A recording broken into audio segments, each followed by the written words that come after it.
మైనా stories. ఒక ఊరిలో చిత్ర అనే ఒక యువతి ఉంటుంది. 10వ తరగతి వరకు చదివి ఇంటి పట్టునే ఉంటూ కాలక్షేపానికి కుట్టు మిషన్ నేర్చుకుంటూ ఉంటుంది. చిత్ర చాలా అందగత్తె. తనకి తన అందం అంటే ఎంతో ఇష్టం. తన అందాన్ని చూసుకొని మురిసిపోతూ ఉంటుంది. ఈ ప్రపంచంలో అన్నిటికంటే గొప్పది అందం అని తన అభిప్రాయం. తను మాట్లాడినా స్నేహం చేసినా కూడా అందమైన వాళ్లతోనే తప్ప మిగతా వాళ్లతో కాదు. ఒక్క మాటలో చెప్పాలంటే అందం అనేది ఆమెకి ఒక పిచ్చిలా మారిపోయింది. ఓ రోజు ఆమె తల్లిదండ్రులు రామకృష్ణ, వసంత చిత్ర పెళ్లి గురించి మాట్లాడుతూ ఉంటారు. అమ్మాయి చిత్ర, ఏంటి నాన్నా? ఇదిగో ఈ అబ్బాయి ఫోటో చూడు. ఏదిలా ఇవ్వండి. చిచ్చి, నాకు నచ్చలేదు నాన్నా. ఎందుకే? ఆ అబ్బాయికేం తక్కువ? మంచివాడట, మంచి ఉద్యోగం ఉంది, ఆస్తిపాస్తులు బాగానే ఉన్నాయి, నిన్ను బాగా చూసుకుంటారు. అయినా నాకు నచ్చలేదమ్మా. అదే ఎందుకో కారణం చెప్పాలి కదా. ఈ అబ్బాయి అందంగా లేడు, రంగు చాలా తక్కువ, నాకు నచ్చలేదు. రంగొక్కటే కదే కాస్త తక్కువ, అది కూడా మరీ తీసేసేంత కాదు కదా. మిగతా విషయాలన్నీ బావున్నాయి. మాకైతే ఈ సంబంధం చాలా బాగా నచ్చింది. అమ్మా, పెళ్లి చేసుకునేది నేను, నాకు నచ్చాలి, మీకు కాదు. అంటే ఇప్పుడు ఏమంటావు అమ్మాయి? నీకు ఎలాంటివాడు కావాలి? చూడండి నాన్న, నేను పెళ్లి చేసుకోబోయే అబ్బాయి చాలా అందంగా హీరోలా ఉండాలి. ఎందులో అయినా కాంప్రమైజ్ అవుతాను కానీ ఆ విషయంలో మాత్రం కాను. అంటే ఏంటి నీ ఉద్దేశం? అందగాడైతే అడుక్కునేవాడినైనా చేసుకుంటావా ఏంటి? అవును, చేసుకుంటాను. ప్రతి దాంట్లో ఈ అందం గోలేంటమ్మా? అయినా ఇదేం పిచ్చి నీకు? ఇది పిచ్చి కాదు నాన్నా, నా అభిప్రాయం. నీ బొంద, అందంలో ఏముందే? అదేమైనా కోసుకొని తినేదా? మాటకి ముందు వెనక అందం అంటావ్. బ్రతకటానికి అందం ఒక్కటుంటే సరిపోదు. మీకు సరిపోదేమో, నాకు సరిపోతుంది. అది కాదమ్మా. ఏ అమ్మాయి అయినా అబ్బాయిలో చూసే గుణాలు, బుద్ధిమంతుడా, మంచి ఉద్యోగం ఉన్నవాడా, వెనక కాస్తో కూస్తో ఆస్తిపాస్తులున్నాయా అని. వీటన్నిటితో పాటు అందం కూడా ఉంటే మంచిదే. ఒకవేళ అంత అందగాడు కాకపోయినా ఒక మోస్తరుగా ఉన్నాగాని పర్వాలేదని సర్దుకుపోతారు. కాని నువ్వు మాత్రం అందం అందమని ఆరాటపడుతున్నావు. చూడండి నాన్నా, ఎవరిష్టాలు వాళ్ళకుంటాయి. నా ఇష్టం నాది, నా నిర్ణయం మారదు, అంతే. అయినా ఆస్తిపాస్తులు, బుద్ధులు, ఉద్యోగం ఇవన్నీ పుట్టుకతో వచ్చినవి కాదు, మధ్యలో వచ్చినవి. ఎప్పటికైనా మధ్యలోనే పోవచ్చు. కాని అందం అలా కాదు, పుట్టుకతో వచ్చింది, శాశ్వతంగా ఉంటుంది. ఇదెంత చెప్పినా మారదండి. దాని పంతం దానిదే. అది కోరుకున్నట్టే అలాంటి సంబంధమే చూడండి. ఏం చేస్తాం మరి? సరే, అలాగే చూద్దాంలే అని అనుకుంటారు. మరోవైపు సుందర్ అనే అబ్బాయి మంచి అందగాడు. అతను ఒక ప్రైవేట్ కంపెనీలో జాబ్ చేస్తూ ఉంటాడు. ఓ రోజు అతని కొలీగ్ సుభాష్ సుందర్తో, నీలా అందంగా మారాలంటే ఏం చేయాలో కొన్ని టిప్స్ చెప్పరా, నేను కూడా ట్రై చేస్తాను. నీకేంట్రా, బానే ఉన్నావు గదా? ఏం బాగున్నాను, చామన్ సాయిగా ఉన్నాను. ఒక్క అమ్మాయి కూడా నన్ను చూడటం లేదు. రే పిచ్చోడా, అందం అనేది రంగులో ఉండదురా, మన వ్యక్తిత్వంలో ఉంటుంది. ఆపరా నీ నీతులు. నేనేం అనుకోను గాని నువ్వేం వాడతావో నిజం చెప్పు. నిజంరా బాబు, నా దృష్టిలో అందం అంటే శరీరాంది కాదు, మనసుకు సంబంధించింది. అది కాదురా, ఈ రోజుల్లో లోపల ఎక్కడో ఉన్న ఆ మనసుని పట్టించుకునేవాళ్ళెవరు? అందరూ బయటికి కనపడే శరీరాన్నే పట్టించుకుంటున్నారు. అందరూ కాదులే, కొందరే అలా ఉన్నారు. అయినా ఎర్రగా ఉన్నాళ్ళందరూ అందగాళ్ళు కాదు. అందం అనేది మొహం కళకి సంబంధించింది. కాస్త రంగు తక్కువగా ఉన్నా కూడా మొహం కళగా ఉండి ఎర్రగా ఉండేవాళ్లకంటే బావున్నవాళ్లు మన చుట్టూ చాలామంది ఉన్నారా. అయితే రేపు నీకు నల్లగా ఉన్న అమ్మాయి సంబంధం వస్తే చేసుకుంటావా? తప్పకుండా చేసుకుంటాను. నాకు ఎరుపు నలుపు అన్న భేదం ఏమీ లేదురా. మొహం కళగా ఉండి మనసు మంచిదైతే చాలు. థ్యాంక్స్ రా. నీ మాటలు విన్న తర్వాత నాక్కూడా కొంచెం కాన్ఫిడెన్స్ వచ్చింది. ఇట్స్ ఓకేరా అని అనుకుంటారు. రోజూలాగే చిత్ర ఆమె స్నేహితురాలు సుప్రియని కలవటానికి వెళ్తుంది. ఏంటే ఈరోజు ఇంత లేటయింది? అది ఏం చెప్పమంటావ్? మా ఇంట్లో మా అమ్మా నాన్న నా పెళ్లి గురించి డిస్కషన్ పెట్టారులే. దాని గురించి మాట్లాడి వచ్చేసరికి లేటయింది. అలాగా, మా అమ్మా నాన్న కూడా నాకొక సంబంధం తెచ్చారే. అబ్బాయి చాలా బావున్నాడు, బ్యాక్గ్రౌండ్ కూడా బావుంది. నాకైతే ఓకే అని చెప్పాను. నెక్స్ట్ వీకే పెళ్లి చూపులు. ఓ అలాగా, కంగ్రాట్సే. థ్యాంక్సే. ఏది అతని ఫోటో చూయించు. సుప్రియ తన ఫోన్లో ఉన్న అతని ఫోటో చిత్రకి చూపిస్తుంది. ఛీ, ఇతనెలా నచ్చాడే నీకు? ఇతనికేం తక్కువే? ఏం తక్కువంటావేంటి? రంగు తక్కువ. అయితే ఏంటట? మొహం కళగా ఉంది, నాకది చాలు. నీలాగా రాకుమారులు, హీరోలు లాంటి అందగాళ్ళు నాకవసరం లేదు. ఇలాంటి వాళ్లతో జీవితం బాగోదే. నా మాట విని ఈ సంబంధం క్యాన్సిల్ చేసుకో. చూడు చిత్ర, నీ ఇష్టాలని నాపై రుద్దకు. నాకైతే నచ్చాడు, నేనైతే పెళ్లి చేసుకుంటాను. హా, ఎవరి కర్మకి ఎవరి బాధ్యులే. అలాగే చేసుకో. నాకేంటి, ఏదో ఫ్రెండువి కదా అని సలహా ఇచ్చాను. తర్వాత నిదానంగా నీకే అర్థమవుతుందిలే. అబ్బా, అంత లేదులే. ఎంతమంది ఇలా పెళ్లి చేసుకొని సంతోషంగా లేరు చెప్పు. అదంతా నటనే బాబూ. నేను చెప్పేది విను. అందమైన వాణ్ణి పెళ్లి చేసుకుంటేనే జీవితం కూడా అందంగా ఉంటుంది. సర్లే, నువ్వు కూడా పెళ్లి చేసుకుంటావు కదా. నువ్వెలాంటి వాణ్ణి చేసుకుంటావో నేను చూడకపోతానా ఏంటి? చూస్తూ ఉండవే, హీరోలాంటి మంచి అందగాళ్నే పెళ్లి చేసుకుంటాను నేను. ఒకవేళ ఎంత ట్రై చేసినా అందగాడు దొరకకపోతే అప్పుడేం చేస్తావే? నువ్వన్నట్టు జరిగితే జీవితాంతం పెళ్లి చేసుకోకుండా అయినా ఉండిపోతాను కాని ఇలాంటి అందం లేని వాణ్ణి మాత్రం అస్సలు పెళ్లి చేసుకోను. ఓ అలాగా. నాకు ఇంకో డౌట్ ఉంది. ఏంటో అడుగు. పెళ్ళంటే నీ చాయిస్ కాబట్టి నీ చేతిలో ఉంటుంది. కాని పుట్టే పిల్లలు అలా కాదు కదా. అది భగవంతుడిచ్చే వరం. ఒకవేళ నీకు అందంగా లేని పిల్లలు పుడితే అప్పుడేం చేస్తావు? అప్పుడు ఆ బేబీని ఏ చెత్త కుప్పలో అయినా పడేస్తాను కాని నా ఎడమ చేత్తో కూడా తాకను. ఆ మాటకి బిత్తరపోతుంది సుప్రియ. వామ్మో, ఏంటే అందం విషయంలో నువ్వు మరీ ఇంతలా కరుడు కట్టిపోయున్నావు అని ఆశ్చర్యపోతుంది. మరోవైపు రామకృష్ణ పెళ్ళిళ్ళ పేరయ్య దగ్గరికి వెళ్తాడు. పేరయ్య గారు, మా అమ్మాయికి ఒక మంచి సంబంధం ఏదైనా ఉంటే చెప్పండి. ఓ, ఎందుకు లేవండి, చాలానే ఉన్నాయి అని కొన్ని ఫోటోలు చూపించి వివరాలు చెప్తాడు. వీళ్ళెవరూ మా అమ్మాయికి నచ్చరండి. తనకి కాబోయేవాడికి ఆస్తిపాస్తులు లేకపోయినా పర్వాలేదు, కాని ఖచ్చితంగా అందగాడయి ఉండాలంట. అలాగా, అలాంటి సంబంధం కూడా ఒకటి ఉందండి. ఇదిగో ఈ అబ్బాయి ఫోటో చూడండి అని సుందర్ ఫోటో చూపిస్తాడు పేరయ్య. ఆహా, అబ్బాయి చాలా చక్కగా ఉన్నాడే. మా అమ్మాయికి ఖచ్చితంగా నచ్చుతాడు.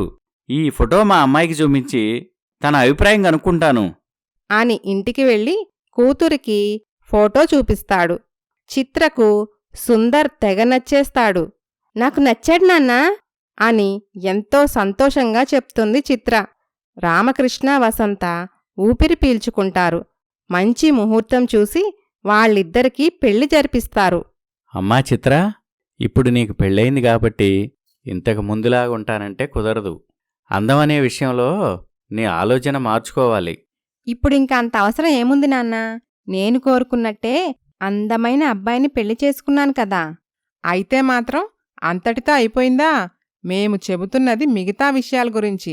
అందంగా లేకపోతే నువ్వు ఇరుగు పొరుగు వాళ్లతో కూడా పొడిపొడిగా మాట్లాడతావు. అలా ఉండటం వాళ్ళు చేసుకున్న పాపమూ కాదు, శాపమూ కాదు.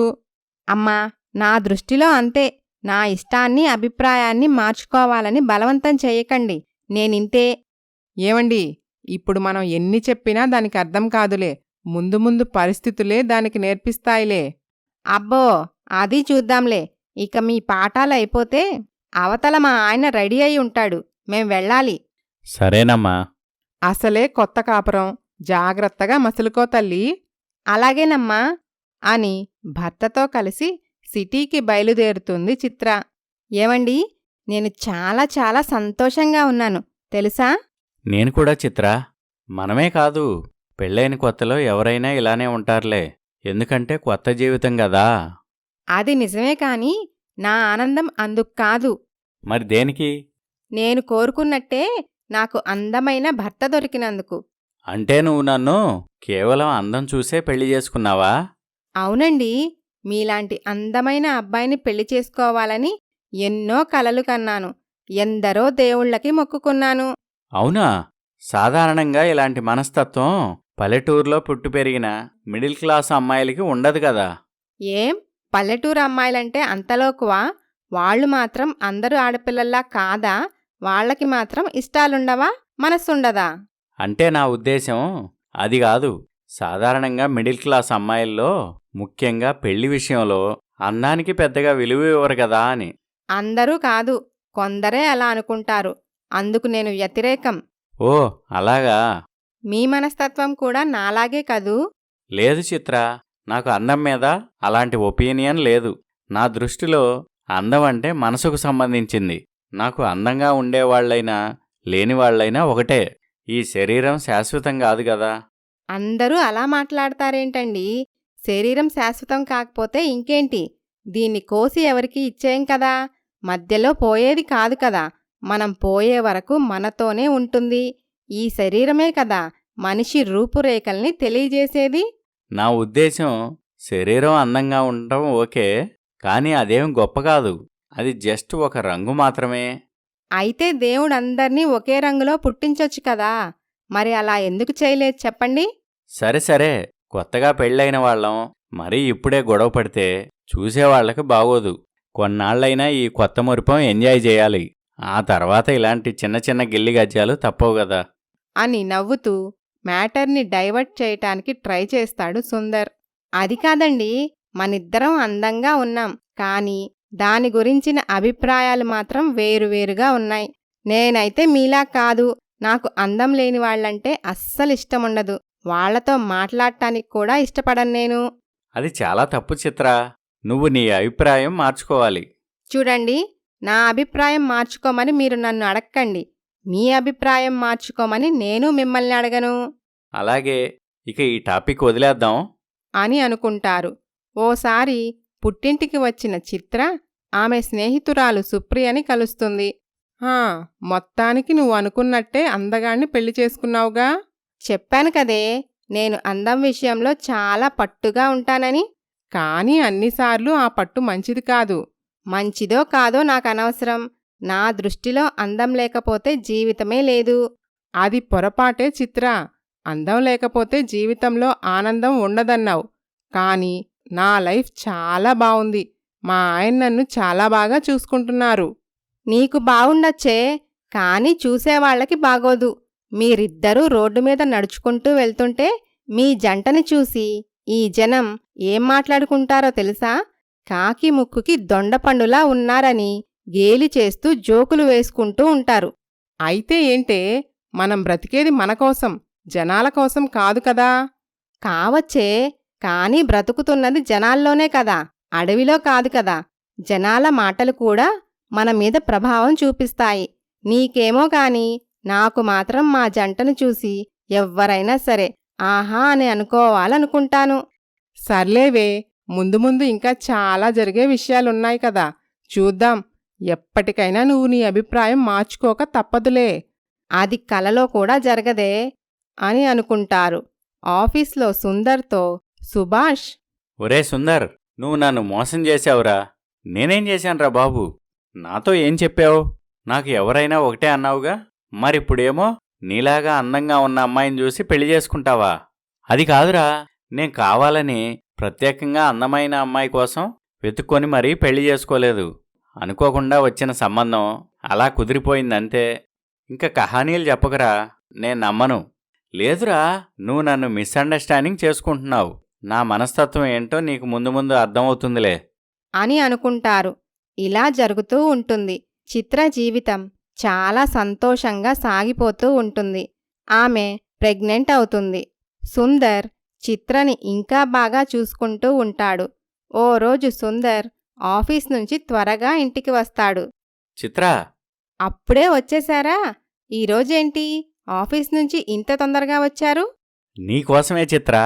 నాకోసమా? ఎందుకు? రోజంతా ఇంట్లో ఒక్కదాన్నే ఉండటానికి బోరు కొడుతుంది అన్నావుగా. అవును. అయితే? అందుకే నీకా బోరు పోగొట్టటానికి నీకోసం ఏం తెచ్చానో చెప్పుకో. ఏం తెచ్చారు? కళ్ళు మూసుకో. సరే అని చిత్ర కళ్ళు మూసుకుంటుంది. ముద్దు ముద్దుగా ఉండే బుజ్జిబుజ్జి పిల్లల బొమ్మల చాట్లు తెచ్చి చిత్ర ముందు పెడతాడు సుందర్. అవి చూసి చిత్ర, ఆహా, ఎంత ముద్దుగా ఉన్నారో ఈ బుజ్జికొండలు, బంగారు కన్నలు అని సంతోషపడుతుంది. వీటిని ఇల్లంతా అంటిస్తాను. వాళ్ళని చూసుకుంటూ మనకు పుట్టబోయే బిడ్డ గురించి కలలుగంటూ నేను వచ్చే వరకు హాయిగా టైంపాస్ చేసుకో. అలాగేనండి. ఈ బుజ్జిపిల్లలు ఒకరికంటే ఒకరు ఎంత అందంగా ఉన్నారో అని ఆ ఫోటోలన్నీ తిరగేస్తూ ఒక చార్టులో నల్లగా ఉన్న ఒక బేబీ ఫోటో చూసి ఛిఛీ అని అసహ్యంతో ఆ చార్టుని దూరంగా విసిరేస్తుంది చిత్ర. ఏమైంది చిత్ర? ఇదేంటండి, ఇలా నల్లగా ఉన్న బేబీ ఫోటో తీసుకొచ్చారు? మీకు తెలుసు కదా, నాకు నల్లగా ఉండేవాళ్లన్నా, అందం లేనివాళ్లన్నా ఇష్టముండదని. సుందర్ ఆశ్చర్యపోతాడు.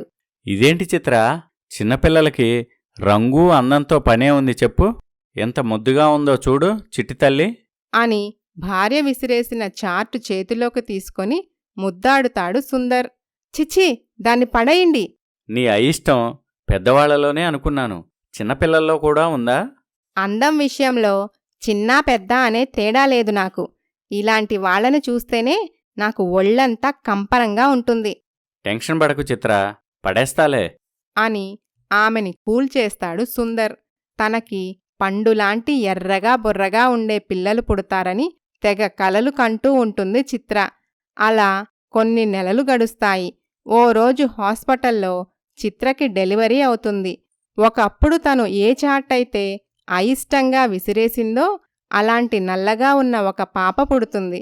చిత్ర అయిష్టత గురించి తెలిసిన సుందర్ పాప రంగు చూసి షాక్ అవుతాడు. మరోవైపు చిత్ర మత్తు నుండి తేరుకోదు, నిద్రపోతూ ఉంటుంది.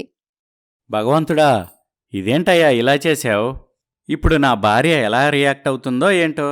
కలలో కూడా ఇలాంటి బిడ్డని ఇష్టపడదు. అలాంటిది తన కడుపునే పుట్టేలా చేశావా? ఏంటి నీ లీల? ఇప్పుడు నేనేం చేయాలి అని ఏం చేయాలో దిక్కుతోచక చాలా డల్లుగా ఉంటాడు సుందర్. అప్పుడే అక్కడికి వచ్చిన నర్స్, ఏంటి సార్, ఎందుకలా డల్లుగా ఉన్నారు? మీకు ఆడపిల్ల పుట్టటం ఇష్టం లేదా? అబ్బే, అలాంటిదేమీ లేదు సిస్టర్. నాకిష్టమే, కానీ నా భార్యకే ఇష్టం లేదు. ఆమెకి ఇది మొదటి కాన్పే కదా, రెండో కాన్పులో అబ్బాయి పుడతాడులే. అసలు సమస్య అబ్బాయా అమ్మాయా అని కాదు సిస్టర్, బిడ్డ రంగు గురించి. నా భార్యకి నల్లగా ఉండేవాళ్లంటే అస్సలు ఇష్టం ఉండదు. మీరనవసరంగా కంగారు పడుతున్నారనిపిస్తుంది. పుట్టిన బిడ్డ ఎలా ఉన్నా సరే ఏ కన్నతల్లికైనా అందంగానే కనిపిస్తుంది. తన గురించి మీకు తెలియదులే సిస్టర్. నా భార్య అందర్లా కాదు, చాలా భిన్నంగా ఆలోచిస్తుంది. సర్లేండి, మరి కాసేపట్లో మీ భార్య స్పృహలోకి వస్తుంది. రాగానే నన్ను పిలవండి, ఇంజెక్షన్ ఇవ్వాలి.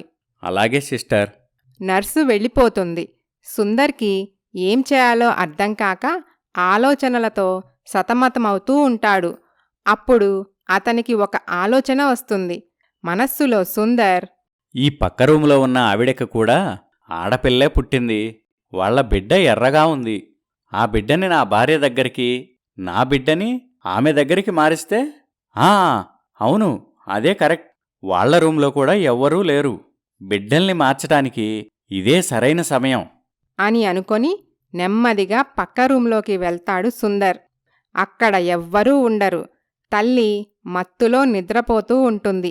ఆ బిడ్డని ఎత్తుకొని రాబోతుండగా నర్సు చూస్తుంది. ఏంటి సార్ మీరు చేస్తుంది? అని గట్టిగా అరుస్తుంది. సుందర్ కంగారు పడిపోతాడు. అరవకండి, ప్లీజ్ అరవకండి సిస్టర్. మీకు ఎంత డబ్బు కావాలన్నా ఇస్తాను. డబ్బు కోసం గడ్డి తినేదానిలా కనిపిస్తున్నానా నేను మీకు? ప్లీజ్ సిస్టర్, హెల్ప్ చేయండి. మీరు మర్యాదగా ఆ పాపని అక్కడ వదిలేసి రండి, లేదంటే అందర్నీ పిలుస్తాను. వద్దు వద్దు అని ఆ పాపని అక్కడే వదిలేసి బయటికి వస్తాడు సుందర్. మీరు చాలా మంచివాళ్ళనుకున్నాను. పసిబిడ్డను దొంగతనం చేయాలనుకుంటారా? ఇదేమైనా అలా వైకుంఠపురంలో సినిమా అనుకుంటున్నారా? బిడ్డల భవిష్యత్తు నాశనం చేయాలని చూస్తారా? మీరసలు మనిషేనా? అయ్యో సిస్టర్, అరవకండి. మీరు నన్ను తప్పుగా అర్థం చేసుకుంటున్నారు. ఈ బిడ్డ భవిష్యత్తుకు వచ్చిన డోకా ఏమీ లేదు. నా బిడ్డ భవిష్యత్తు కూడా బావుండాలనే ఓ తండ్రిగా ఆలోచించి ఇలా చేయాలనుకున్నాను. అయితే మాత్రం దేవుడిచ్చిన బిడ్డని ఆనందంగా స్వీకరించాలి కాని మార్చాలనుకోకూడదు కదా. అది కాదు సిస్టర్, దీనివల్ల ఇద్దరి బిడ్డలకి కానీ తల్లులకి కానీ జరిగే నష్టం ఏమీ లేదు. నష్టం ఏదీ ఉండదని ఎంత బాగా చెప్తున్నారు. ఇంకోసారి ఇలా మాట్లాడితే మా డాక్టర్ గారికి చెప్పేస్తాను. వద్దు సిస్టర్, ప్లీజ్ ఒక్కసారి ఆలోచించండి. నాకు హెల్ప్ చేయండి. నా భార్య మత్తు నుంచి తేరుకునేలోపు ఇది జరిగిపోవాలి. మీకేమైనా మైండ్ పోయిందా? మీరు ఎంత పెద్ద తప్పు చేయాలనుకుంటున్నారో తెలుసా? అది కాదు సిస్టర్, నా భార్య గురించి మీకు తెలీదు. తనకిలాంటి రంగు తక్కువ బిడ్డ పుట్టిందని తెలిస్తే చెత్త కుప్పలో అయినా విసిరేస్తుంది గాని బిడ్డకి తల్లి ప్రేమని పంచదు. మీ తిప్పలు మీరు పడండి, నాకనవసరం. ఈ విషయంలో మళ్ళీ నన్ను బలవంతం చేస్తే పోలీసులకు చెప్తాను, జాగ్రత్త అంత పని చేయకండి సిస్టర్. ఇక ఆ బిడ్డ జోలికి నేను రాను అని బ్రతిమిలాడతాడు సుందర్. సరే అయితే అని వెళ్ళిపోతుంది నర్స్. ఊర్లో ఉన్న సుందర్ తల్లిదండ్రులు మనవరాలు పుట్టిందని తెలిసి సంతోషంతో ఉబ్బితబ్బిబ్బైపోతారు. ఏమయ్యా, ఎంతసేపు? త్వరగా రెడీ అవు, బయలుదేరాలి. అబ్బబ్బా, అయిపోయిందే, నన్ను కంగారు పెట్టకు. నా మనవరాల్ని ఎప్పుడెప్పుడు చూస్తానా అని రాత్రి నుండి నిద్ర పట్టలేదనుకోండి. నాకు కూడా అంతేనే. ఏమండి, మన మనవరాలి జాతకం చూపించి ఊరి శివాలయంలో అభిషేకం చేయిద్దాం. అలాగే చేపిద్దాంలే. ఇంకో విషయమండి, వెళ్ళేటప్పుడు మన మనవరాలికి చాలా బొమ్మలు కొనుక్కొని వెళ్ళాలి, సరేనా? ఓసిని హడావిడిగాను. మన బుజ్జిదింకా కళ్ళు కూడా తెరవదే. తను ఆడుకునేటప్పుడు తీసుకెళ్దాంలే అని ఇద్దరూ బయలుదేరతారు. ఇక్కడ హాస్పిటల్లో సుందర్ దిగాలుగా జరగబోయేది తలుచుకొని బాధపడుతూ ఉంటాడు. కొద్దిసేపటికి చిత్ర నెమ్మదిగా స్పృహలోకి వస్తుంది. ఏమండీ? చిత్ర, లేచావా? ఎలా ఉంది నీకు? బాగానే ఉందండి. మనకి పాపా బాబా? పాప చిత్ర. ఏంటండి మొహం అంతా పీకిపోయి అలా ఉన్నారు? అంటే రాత్రంతా నిద్రపోకుండా నిన్ను పాపని జాగ్రత్తగా చూసుకుంటూ ఉన్నా కదా, అందుకే అలా ఉందిలే. అలాగా, సరే. నా చిట్టి తల్లిని ఇలా ఇవ్వండి. కళ్ళారా చూసుకోవాలని మనసు తహతహలాడిపోతుంది. మనిద్దర్లో ఎవరి పోలిక? ఎర్రగా బుర్రగా అందంగా ఉంది కదా అంటూ ప్రశ్నల వర్షం కురిపిస్తుంది చిత్ర. నువ్వే చూసి చెప్పు, ఎవరి పోలికో అని బిడ్డని తన ఒడిలో పెడతాడు సుందర్. పాప రంగు చూసి కెవ్వుమని అరుస్తుంది చిత్ర. పక్కన ఉన్న నర్స్ పరిగెత్తుకుంటూ అక్కడికి వస్తుంది. చిచ్చి, ఈ బొగ్గు మొహం నా కూతురేంటి? ఇది నా కూతురు కాదు. నా కూతురు యాపిల్ పండులా అందంగా ఉంటుంది. నన్ను ఏడిపించాలని చూడకండి. నా కూతుర్ని నాకు చూపించండి. చిత్ర, నువ్వు నమ్మినా నమ్మకపోయినా ఈ పాపే నీ రక్తం పంచుకొని పేగు తెంచుకొని పుట్టిన మన బిడ్డ. లేదు, ఇది నా బిడ్డ కాదు. మీ భర్త చెప్పింది నిజమేనమ్మా. ఈ బిడ్డే నీ కన్న కూతురు. ఆ నిజాన్ని తట్టుకోలేక భోరున ఏడుస్తూ ఉంటుంది చిత్ర. ఇది నాకొద్దు. దీన్నెక్కడైనా విసిరేయండి. ఇది ఉన్న దగ్గర నేనుండను. చిత్ర, నువ్వేం మాట్లాడుతున్నావో నీకు అర్థమవుతుందా? కాస్త రంగు తక్కువైనంత మాత్రాన కన్న బిడ్డని అసహ్యించుకుంటావా? ఈ శని నాకొద్దు. ఇంకొక్క క్షణం కూడా ఇది నా కళ్ల ముందు ఉండటానికి వీల్లేదు. చిత్ర, మతిపోయిందా నీకు? చూడమ్మా, ఈ బిడ్డ శని కాదు, మీ ఇంటి లక్ష్మీదేవి. నలుపు రంగు నారాయణుడు మెచ్చుతాడట. దేవుళ్ళు కూడా నలుపు రంగులోనే ఉంటారట కదా. ఒక్కసారి ఈ బిడ్డ మొహం చూడు, ఎంత కళగా ఉందో. లేదు, నేను చూడను. నాకు అదంటేనే అసహ్యం. అది కాదు చిత్ర. నాకేం చెప్పకండి. మీకు నేను కావాలో లేక ఇది కావాలో తేల్చుకోండి. ఇది ఉన్న చోట నేనుండను. నేను మా పుట్టింటికి వెళ్ళిపోతున్నాను అని చిత్ర కోపంగా వాళ్ల పుట్టింటికి వెళ్ళిపోతుంది. చిత్రకి డెలివరీ అయిందని తెలిసి ఆమె తల్లిదండ్రులు హాస్పిటల్కి బయలుదేరుతూ ఉంటారు. అప్పుడే చిత్ర ఒక్కటే ఇంటికి రావటం చూసి వాళ్ళు షాక్ అవుతారు. ఇదేంటమ్మా, పచ్చి బాలింతరాలివి ఒకదానివే వచ్చావు. బిడ్డేది? మీ ఆయనెక్కడా? వాళ్ళని వదిలేసొచ్చాను నాన్నా అని జరిగింది చెప్తుంది చిత్ర. ఎంత పని చేశావే? కన్నపేగును తెంచుకొని ఎలా రాగలిగావు? నీలాంటి ఆడదాన్ని నేనెక్కడా చూడలేదు. తేడా వస్తే కన్నపేగు కోసం కట్టుకున్నవాడినే వదిలేసిన గొప్ప గొప్ప తల్లుల్ని చూశాను కాని నీలాంటి కసాయి తల్లిని నేనెక్కడా చూడలేదు. అమ్మా అని కోపంగా అరుస్తుంది చిత్ర. మీ అమ్మ అన్నదాంట్లో తప్పే ఉంది. నీలా ఏ ఆడది ఏ తల్లి చేయదు. నువ్వు కన్న రక్తమే నీకు చేదైతే నీకు అమ్మనే మాటకి అర్థం ఎలా తెలుస్తుంది? తల్లి గురించి, తల్లి మనస్సు గురించి ఎంత గొప్పగా చెప్తారు. కాని నీలాంటి అమ్మ బహుశా ఈ భూమి మీద నువ్వొక్కదానివే ఉండుంటావు. అమ్మా మీరెన్ని తిట్టినా సరే ఆ బిడ్డ మాత్రం నాకిష్టం లేదు. అది నాకొద్దు.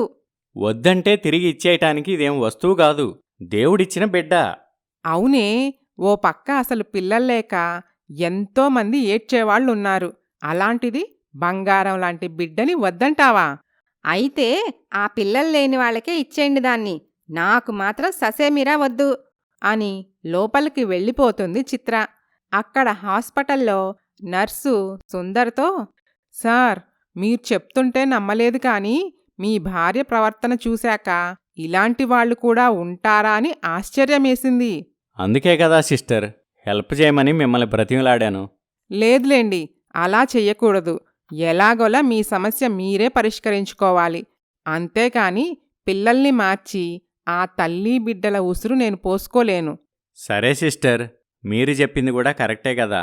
ఇక నా తిప్పలేవో నేను పడతానులే అని చేసేదేమీ లేక పాపకి కావలసిన వస్తువులన్నీ తీసుకొని బిడ్డతో తన ఇంటికి బయలుదేరతాడు సుందర్. దారి మధ్యలో అతని తల్లిదండ్రులకు ఫోన్ చేసి హాస్పిటల్కి కాకుండా నేరుగా ఇంటికి వచ్చేమని చెప్తాడు. ఇదేంట్రా, అప్పుడే హాస్పిటల్ నుంచి డిశ్చార్జ్ చేశారా?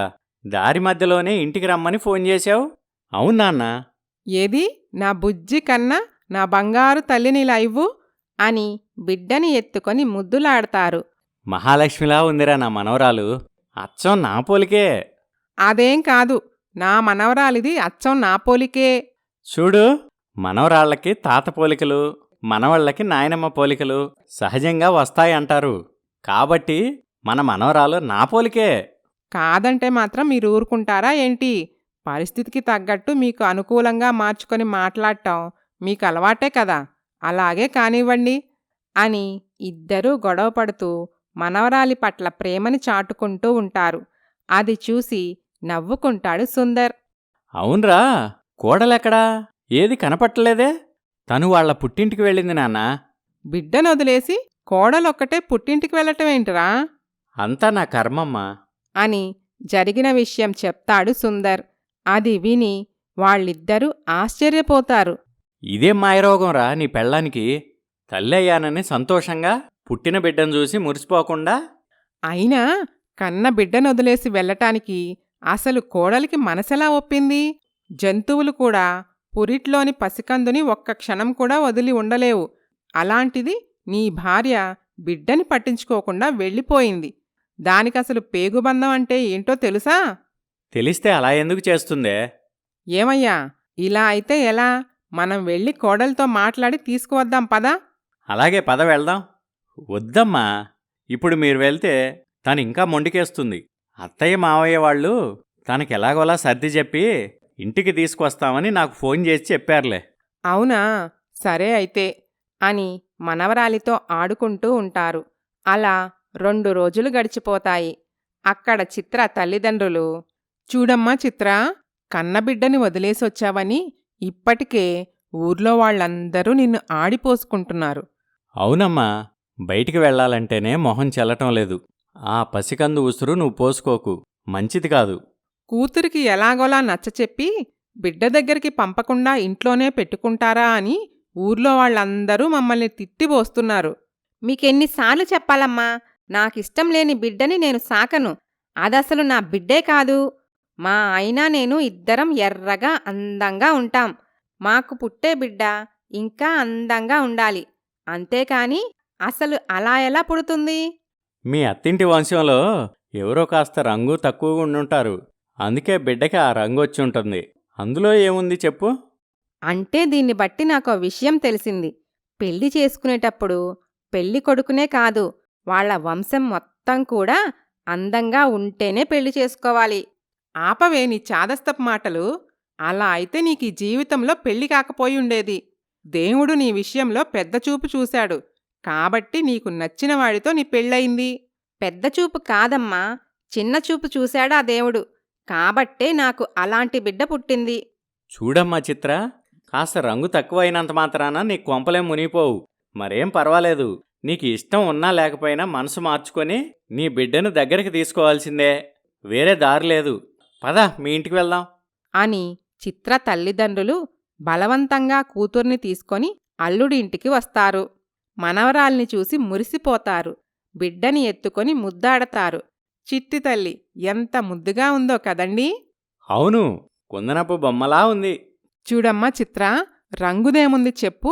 బిడ్డ రూపురేఖలు చాలా అందంగా ఉన్నాయి. ఒక్కసారి నీ బిడ్డ వంక చూడు. తల్లి ప్రేమ కోసం తహతహలాడిపోతుంది. ఒక్కసారి బిడ్డనెత్తుకొని ముద్దాడు.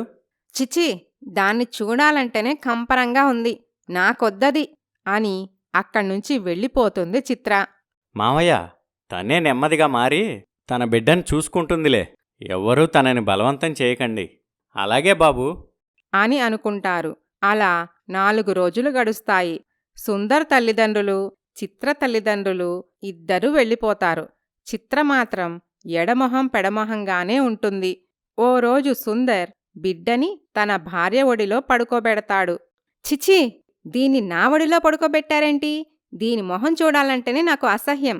దీన్ని ఎక్కడైనా వదిలేసిరండి, ఇది నాకొద్దు. ఏంటి చిత్ర ఇది? నవమాసాలు మోసి కన్న బిడ్డని వదిలేమంటున్నావు? అసలిలాంటి బిడ్డ పుడుతుందని ముందే తెలిస్తే కడుపులోనే దీన్ని చంపేసేదాన్ని. చిచి, నీలో తల్లి ప్రేమ కొంచెం కూడా లేదు. మీరేమైనా అనండి కాని ఈ బిడ్డ మాత్రం నాకొద్దు. అప్పుడే బిడ్డ ఏడవటం మొదలుపెడుతుంది. చూడు చిత్ర, పాప ఎలా ఏడుస్తుందో. పాపకి ఆకలేస్తుంది. తల్లి పాల కోసం ఏడుస్తుంది. అది ఎందుకు ఏడిస్తే నాకెందుకు? దాని ఏడుపు నాకనవసరం. అది కాదు చిత్ర, ఏడ్చి ఏడ్చి బిడ్డ గొంతు ఆరిపోతుంది. నేను మాత్రం ససేమీరా దానికి పాలివ్వను.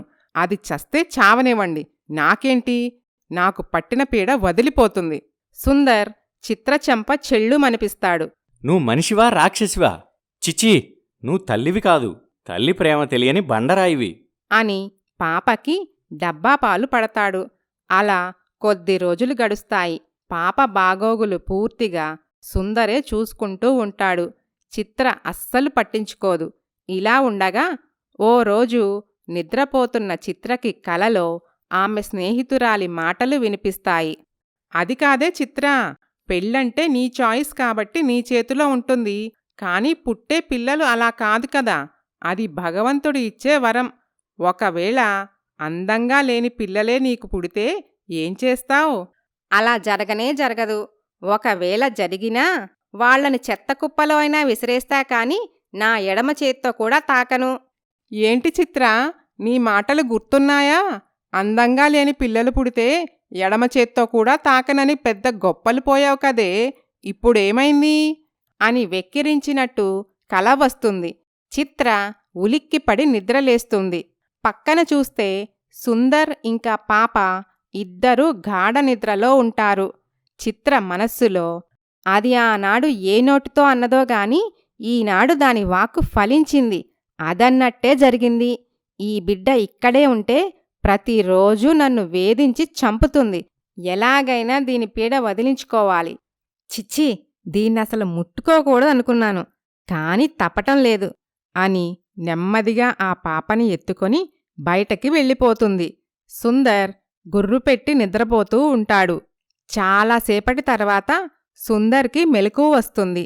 పక్కనే బిడ్డా భార్య ఇద్దరూ లేకపోవటం చూసి ఇల్లంతా వెతుకుతాడు.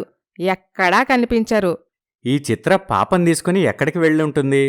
కొంపదీసి పాపని వదిలించుకోవాలని ఏదైనా చేయటానికి తీసుకెళ్ళిందా అని కంగారుగా బయటికి పరిగెడతాడు. చిత్రా, చిత్రా అంటూ కేకలు వేస్తూ రోడ్లపై పిచ్చివాళ్లా తిరుగుతాడు. ఈ రాక్షసి నా బిడ్డని ఏం చేసిందో ఏంటో అని బరువెక్కిన గుండెతో బాధగా పరుగులు పెడుతూ ఉంటాడు. కాని ఎక్కడా వాళ్ళ జాడ తెలియదు. రోడ్డు పక్కన ఫుట్పాత్లపైన, చెత్తకుప్పల దగ్గర, వీధుల్లో ఎక్కడ వెతికినా పాప కనిపించదు. అలా రాత్రంతా వెతికి వెతికి అలసిపోయి నీరసంతో, నిస్పృహతో, నిస్సహాయంగా, జీవం లేనివాడిలా ఇంటికి వస్తాడు. చిత్ర ఆనందంగా ఇంట్లో తిరుగుతూ ఉంటుంది. చిత్రా, పాపెక్కడా? నిన్నే అడుగుతుంది. ఏ పాపా? మనకెంతమంది పాపలున్నారేంటి? మనకి కాదు, మీకుంది. సరే, నా పాపెక్కడా? నన్నడిగితే నాకేం తెలుసు? రాత్రి మీ పక్కలోనే ఉంది కదా, నడుచుకుంటూ ఎక్కడికైనా వెళ్ళిందేమో, వెతుక్కోండి. వెటకారం వద్దు. మర్యాదగా నా పాపని ఏం చేశావో చెప్పు. నేను చెప్పను. నిజం చెప్పకపోతే నిన్నేం చేస్తానో నాకే తెలీదు. అది ఎక్కడుండటం కరెక్టో అక్కడే ఉంది. ఇక దాని గురించి ఆలోచించటం మర్చిపోయి హాయిగా ఉందాం నా సహనాన్ని పరీక్షించకు. పాపెక్కడుందో చెప్పు. అని చిత్రచెంప పగలగొడతాడు సుందర్. అనాథాశ్రమం బయట గుమ్మం దగ్గర వదిలేసొచ్చాను. సుందర్ పరుగు పరుగున ఆశ్రమానికి వెళ్తాడు. నమస్కారం మేడం. చెప్పండి బాబూ, ఏం కావాలి? రాత్రి ఒక చిన్న పాపని మీ ఆశ్రమం గుమ్మం దగ్గర వదిలేశారు కదా, ఆ పాప కావాలి మేడం. ఓ, ఆ అనాథ పాపని దత్తత తీసుకోటానికి వచ్చారా? కాదండి, ఆ పాప అనాథ కాదు. నా రక్తం పంచుకొని పుట్టిన నా కూతురు. అలాగా? మరైతే పాపని ఇక్కడెందుకు వదిలేశారు? మళ్ళీ ఇప్పుడు కావాలని ఎందుకొచ్చారు? అదంతా నా తలరాతండి. అని జరిగింది మొత్తం చెప్తాడు సుందర్. అది విన్న ఆవిడ, ఇక నుండి మీ భార్య దగ్గర్నుండి పాపని జాగ్రత్తగా కాపాడుకోండి. అలాగే మేడం. ఆమె పాపని తెచ్చి సుందర్కి అప్పగిస్తుంది. బిడ్డని చూసుకొని ఆనందంతో కన్నీళ్లు వచ్చి ముద్దులు పెడతాడు సుందర్. అది చూసి ఆవిడ చాలా సంతోషపడుతుంది. నీలాంటి తండ్రి దొరకటం ఈ బిడ్డ అదృష్టం. ఇంకా నయం, మీ భార్య ఈ పాపని ఇక్కడ వదిలేసింది కాబట్టి మీకు దక్కింది. అదే ఏదైనా చేసుంటే? అమ్మో, అలా అనకండి మేడం. కళ్ళ కూడా నేనది భరించలేను. తలుసుకుంటేనే నాకు భయమేస్తుంది. ఈ నాన్న ఉండగా నా బంగారు తల్లికి ఏమీ కాదు.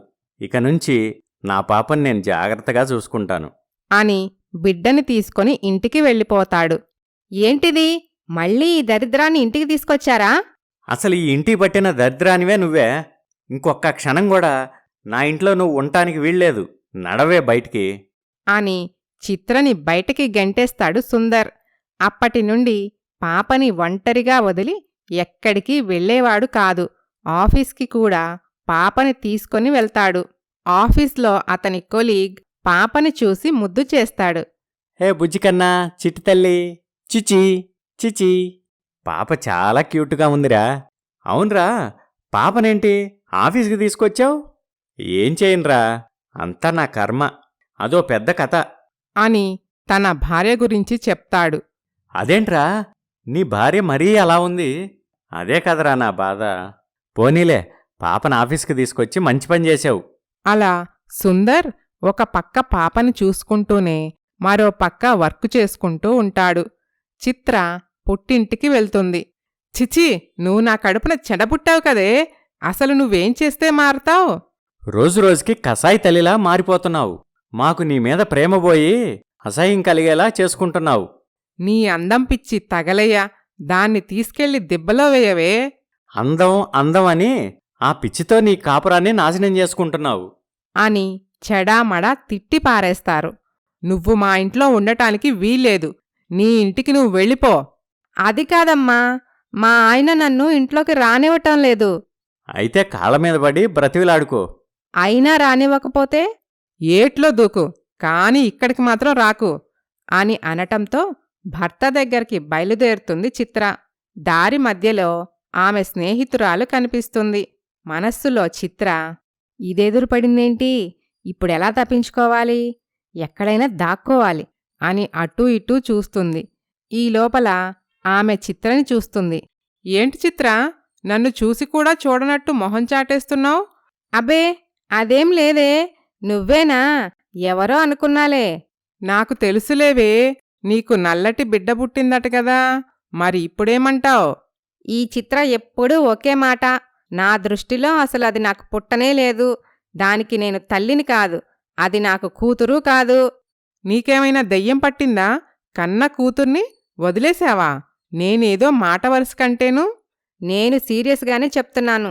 అది నా బిడ్డ కాదు అని అక్కడ్నుండి వెళ్ళిపోతుంది చిత్ర. భర్త దగ్గరికి వెళ్తుంది. ఆగు, మళ్ళీ ఏ మొహం పెట్టుకుని నా ఇంటికొచ్చావు? నన్ను క్షమించండి. ఇంకెప్పుడు పాప జోలికి రాను. నన్నింట్లోకి రానివ్వండి. నీ మాట నమ్మొచ్చా? నన్ను నమ్మండి. నాకెంతో ఇష్టమైన నా అందం మీదొట్టు. సరే, లోపలికి రా. అలా ఆ రోజు నుండి పాప జోలికి రాదు చిత్ర. అలాగే పాప బాగోగులు కూడా పట్టించుకోదు. సుందరే పాపకి అన్నీ తానే చూసుకుంటూ ఉంటాడు. పాపకి అఖిల అని పేరు పెడతాడు. అఖిలకి 3 సంవత్సరాలు వచ్చాక చిత్ర మళ్లీ గర్భవతి అవుతుంది. డెలివరీ డేట్ దగ్గర పడుతుంది. చెకప్ కోసం హాస్పిటల్కి వెళ్తారు. చూడమ్మా చిత్ర, లోపల బేబీ చాలా హెల్దీగా ఉంది. ఎటువంటి కాంప్లికేషన్సూ లేవు. అయినా మీరెందుకో బాగా టెన్షన్ పడుతున్నారు. చిత్ర, సుందర్ ఇద్దరూ ఒకరి మొహాలొకరు చూసుకుంటారు. మనస్సులో సుందర్ తనెందుకు టెన్షన్ పడుతుందో నాకు తెలుసు డాక్టర్. అని అనుకుంటాడు. ఏంటి సమాధానం చెప్పకుండా ఒకరి మొహాలొకరు చూసుకుంటున్నారు? అబ్బే, ఏమి లేదు డాక్టర్. సరే, రిలాక్స్గా ఉండండి. అంతా సజావుగా జరుగుతుంది. Don't worry. అలాగే డాక్టర్ గారు అని బయటకి వచ్చేస్తారు. ఏమండి, మళ్ళీ నల్లటి బిడ్డే పుడుతుందేమో అని నాకు భయంగా ఉంది. అలా ఏం కాదులే. ప్రతిసారి అలాగే ఎందుకు జరుగుతుంది? అంతేనంటారా? ఈసారి నువ్వు కోరుకున్నట్టు ఎర్రగా బుర్రగా ఉండే పండులాంటి బేబీ పుడుతుంది. నిజంగానా? నిజం. నా మాట నమ్ము. టెన్షన్ పడకు. అని భార్యకి సర్ది చెప్తాడు. కాని సుందర్కి కూడా మనస్సులో టెన్షన్గా ఉంటుంది. ఇలా ఉండగా డెలివరీ డేట్ రానే వస్తుంది. భార్యని హాస్పిటల్లో అడ్మిట్ చేసి సుందర్ గుడికి వెళ్తాడు. భగవంతుడా, ఒకవేళ ఈసారి కూడా నల్లటి బిడ్డే పుడితే నా భార్య ఏమైపోతుందో నీ మీదే భారం వేస్తున్నాను. నా భార్యకు ఇష్టం లేని బిడ్డను ఇచ్చి తనను పిచ్చిదాన్ని చెయ్యకు. ఆ బిడ్డకు కూడా తల్లి ప్రేమని దూరం చెయ్యకు. నన్ను బాధ పెట్టకు. ఈ ఒక్కసారైనా నా మొర ఆలకించు. నీకు 101 కొబ్బరికాయలు కొడతాను అని దండం పెట్టుకుంటాడు. తిరిగి హాస్పిటల్కి వెళ్తాడు. లోపల చిత్రకి డెలివరీ చేస్తూ ఉంటారు. సుందర్ టెన్షన్తో అటూ ఇటూ తిరుగుతూ ఉంటాడు. నర్సు వచ్చి, సార్, మీకు మళ్ళీ పాపే పుట్టిందండి. ఇదిగో మీ పాప అని బిడ్డని తెచ్చిస్తుంది. సుందర్ గట్టిగా కళ్ళు మూసుకుంటాడు. భయంగా నెమ్మదిగా కళ్ళు తెరిచి పాపని చూసి ఒక్క క్షణం షాక్ తగిలినవాడిలా బొమ్మలా అలాగే నిలబడిపోతాడు. ఆ పాపని చూసి సుందర్కి ఉన్న టెన్షన్ మొత్తం మాయమైపోతుంది. సంతోషంతో ఉబ్బితబ్బిబ్బైపోతాడు. మనస్సులో సుందర్, భగవంతుడా, రక్షించావయ్యా. నీ మొక్కు తప్పకుండా తీర్చుకుంటాను అని మనస్సులో దేవుడికి దండం పెట్టుకుంటాడు. ఇంతలో చిత్ర తల్లిదండ్రులు, సుందర్ తల్లిదండ్రులు హాస్పిటల్కి చేరుకుంటారు. పుట్టిన బిడ్డని చూసి వాళ్లు కూడా ఆనందపడతారు. బంగారు తల్లి, చెల్లిని చూడు అని అఖిలకి పాపని చూపిస్తాడు. హాయ్, చెల్లి భలే ఉంది డాడీ. ఇక నుండి రోజు నేను చెల్లితో ఆడుకుంటాను అంటూ 2 చేతులతో చప్పట్లు కొడుతూ తన సంతోషాన్ని తెలియజేస్తుంది. అలాగే బంగారు తల్లి. డాడీ, నన్ను బంగారు తల్లి అంటావు కదా, మరి చెల్లిని ఏమని పిలుస్తావు? చిట్టి తల్లి అని పిలుద్దామా? ఓ, అలాగే డాడీ అని అనుకుంటారు.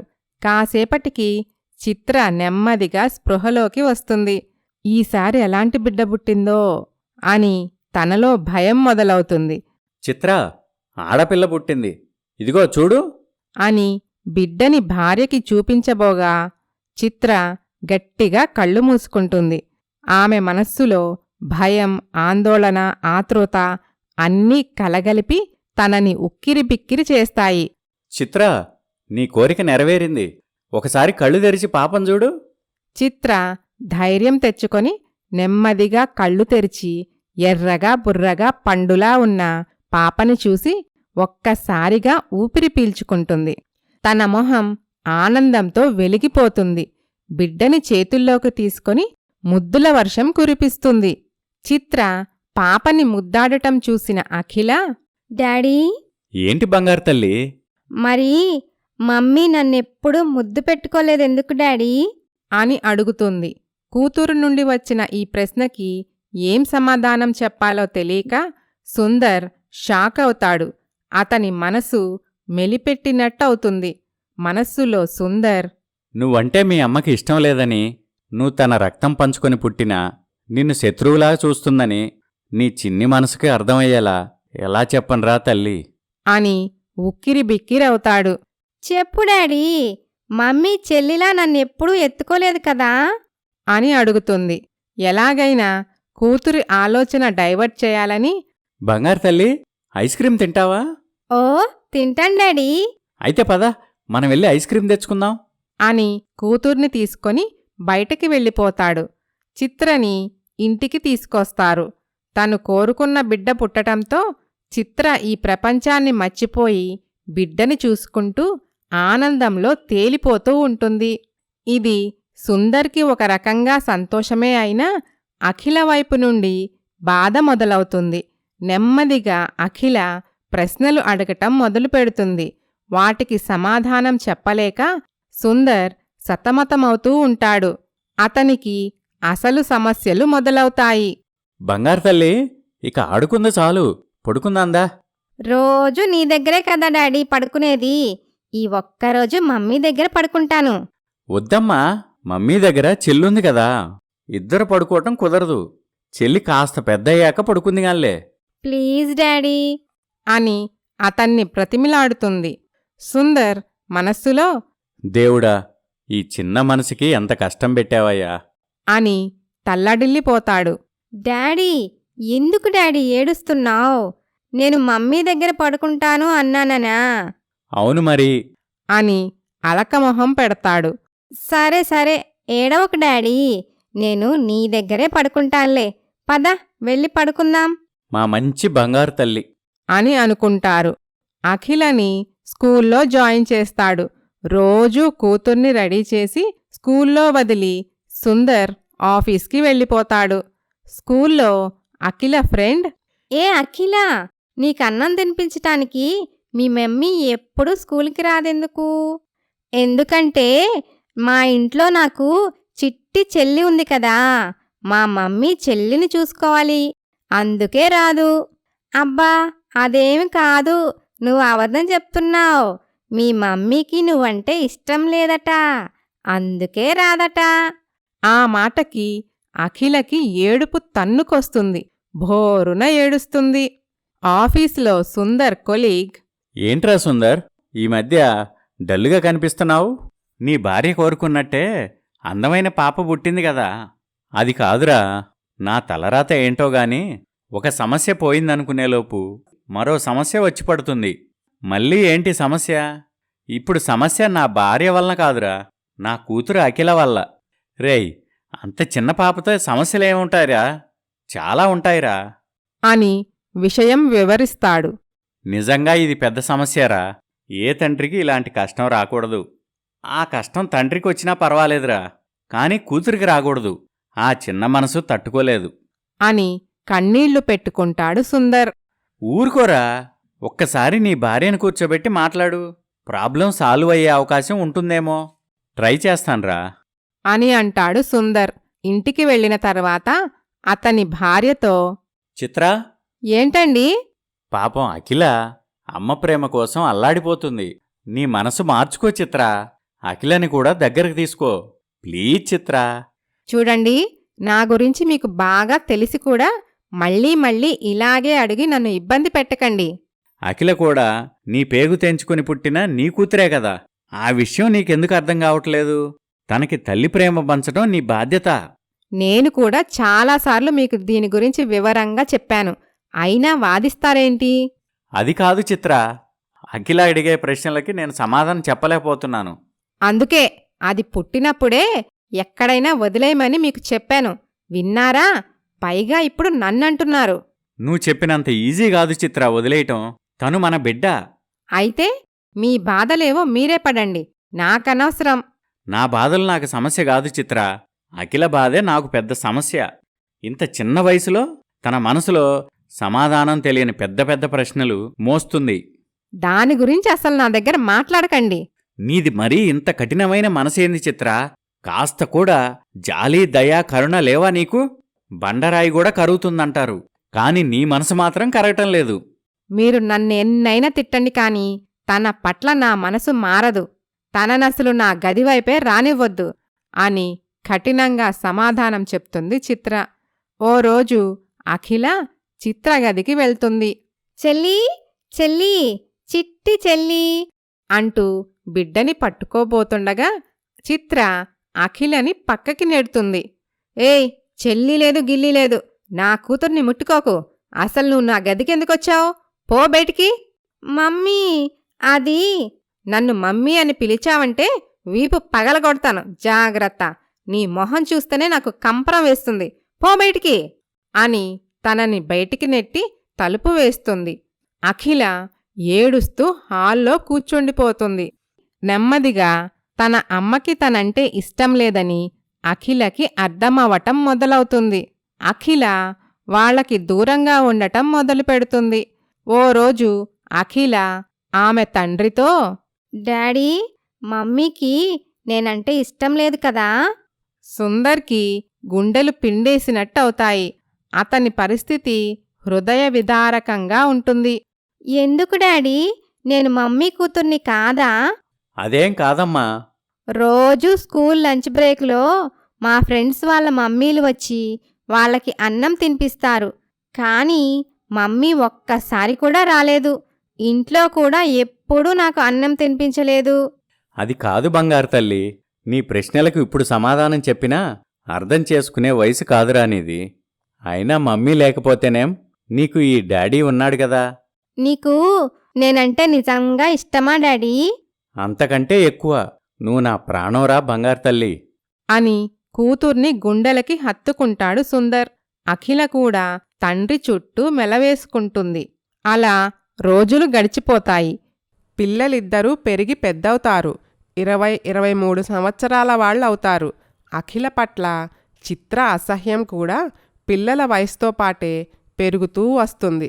చిన్న కూతురు భార్గవిని రాజకుమారిలా పెంచటంతో పాటు తనకి కూడా అఖిల పట్ల అసహ్యం కలిగేలా నూరిపోస్తుంది. అందువల్ల భార్గవి కూడా తల్లిలాగే అఖిల అంటే అసహ్యంగా ప్రవర్తిస్తూ ఉంటుంది. వాళ్ళిద్దరూ అఖిలని అస్సలు మనిషిలాగే చూడరు. అది అఖిలని చాలా బాధిస్తుంది. ఆమెకి తండ్రి ప్రేమే కాస్త ఊరట. ఆ ఇంట్లో చిత్ర భార్గవి ఒక పార్టీ, సుభాష్ అఖిల ఒక పార్టీలా ఉంటారు. ఇంటి పనులన్నీ అఖిలే చేస్తుంది. భార్గవి హాయిగా తిని కూర్చుంటుంది. అమ్మా అఖిల, ఏంటి నాన్నా? అన్ని పనులు నువ్వు ఒక్కదానివే చేయకపోతే భార్గవికి కూడా కొన్ని పనులు చెప్పొచ్చు కదా. పర్వాలేదులే నాన్నా. నువ్వు ఒక్కదానివే కష్టపడటం నాకు చాలా బాధగుందమ్మా.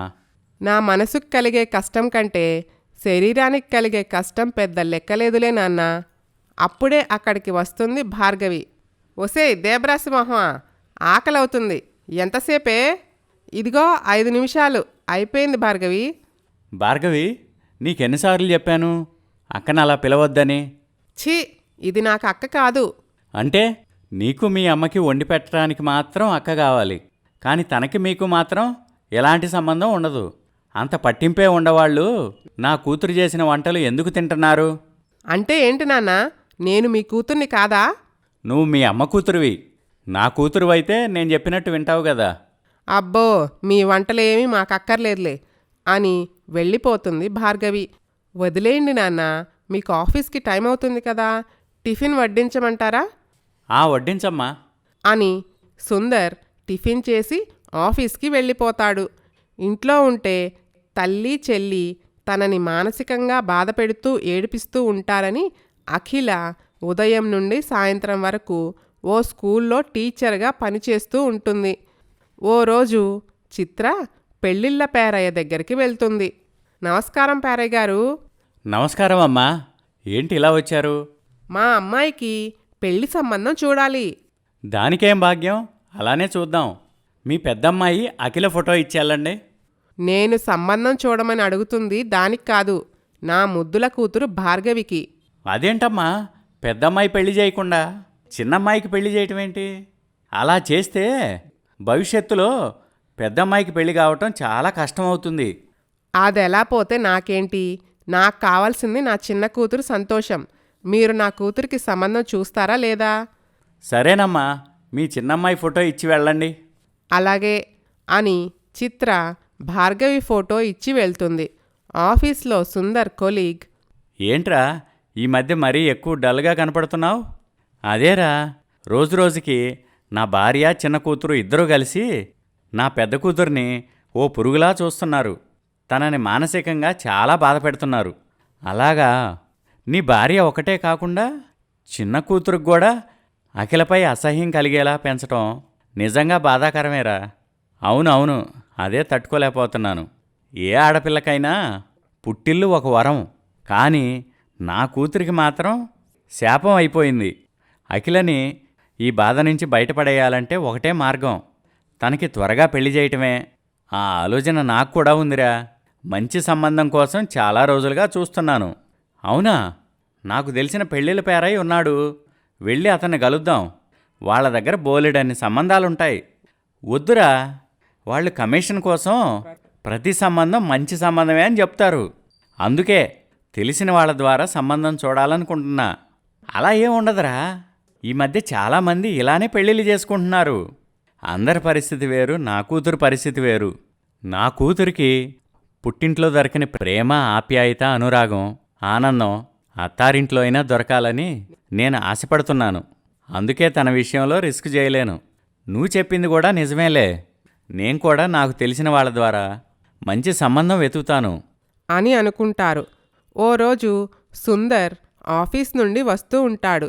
దారిలో పెళ్ళిళ్ళ పేరయ్య కనిపిస్తాడు. నమస్కారం అండి సుందర్ గారు. నమస్కారం, చెప్పండి. ఇందులో కొంతమంది అబ్బాయిల ఫోటోలున్నాయి. వారిలో ఎవరు నచ్చారో చెప్తే మీ అమ్మాయికి పెళ్లి చూపులు ఏర్పాటు చేస్తాను. మా అమ్మాయికి పెళ్లి సంబంధాలు చూడమని నేను మీకు చెప్పలేదు కదండి. నేను మాట్లాడుతుంది మీ పెద్దమ్మాయి గురించి కాదండి, మీ చిన్నమ్మాయి గురించి. మొన్న మీ భార్య వచ్చి మీ చిన్నమ్మాయికి సంబంధాలు చూడమని చెప్పారు అని జరిగిన విషయం చెప్పి ఫోటోలు అతనికి ఇచ్చి వెళ్ళిపోతాడు. సుందర్ ఇంటికి వెళ్తాడు. అసలు నువ్వు ఏం తల్లివో నాకు అర్థం కావటం లేదు. అఖిలకి పెళ్లి చేయకుండా భార్గవికి ఎలా పెళ్లి చేస్తాం? మీ కూతురికి పెళ్లి చేసుకోవటం మీ బాధ్యత, నాకేంటి సంబంధం? అయినా ఆవిడి గారి కోసం నా కూతురికి పెళ్లి చేయకుండా ఆపాలా? అదిగా చిత్ర, పెద్ద కూతురికి పెళ్లి చేయకుండా. చూడండి, మీకు చాలాసార్లు చెప్పాను, అది నా కూతురు కాదు. నేను దానికి తల్లిని కాదు. తల్లిలా కాకపోయినా కనీసం మనిషిలా అయినా ప్రవర్తించాలి కదా.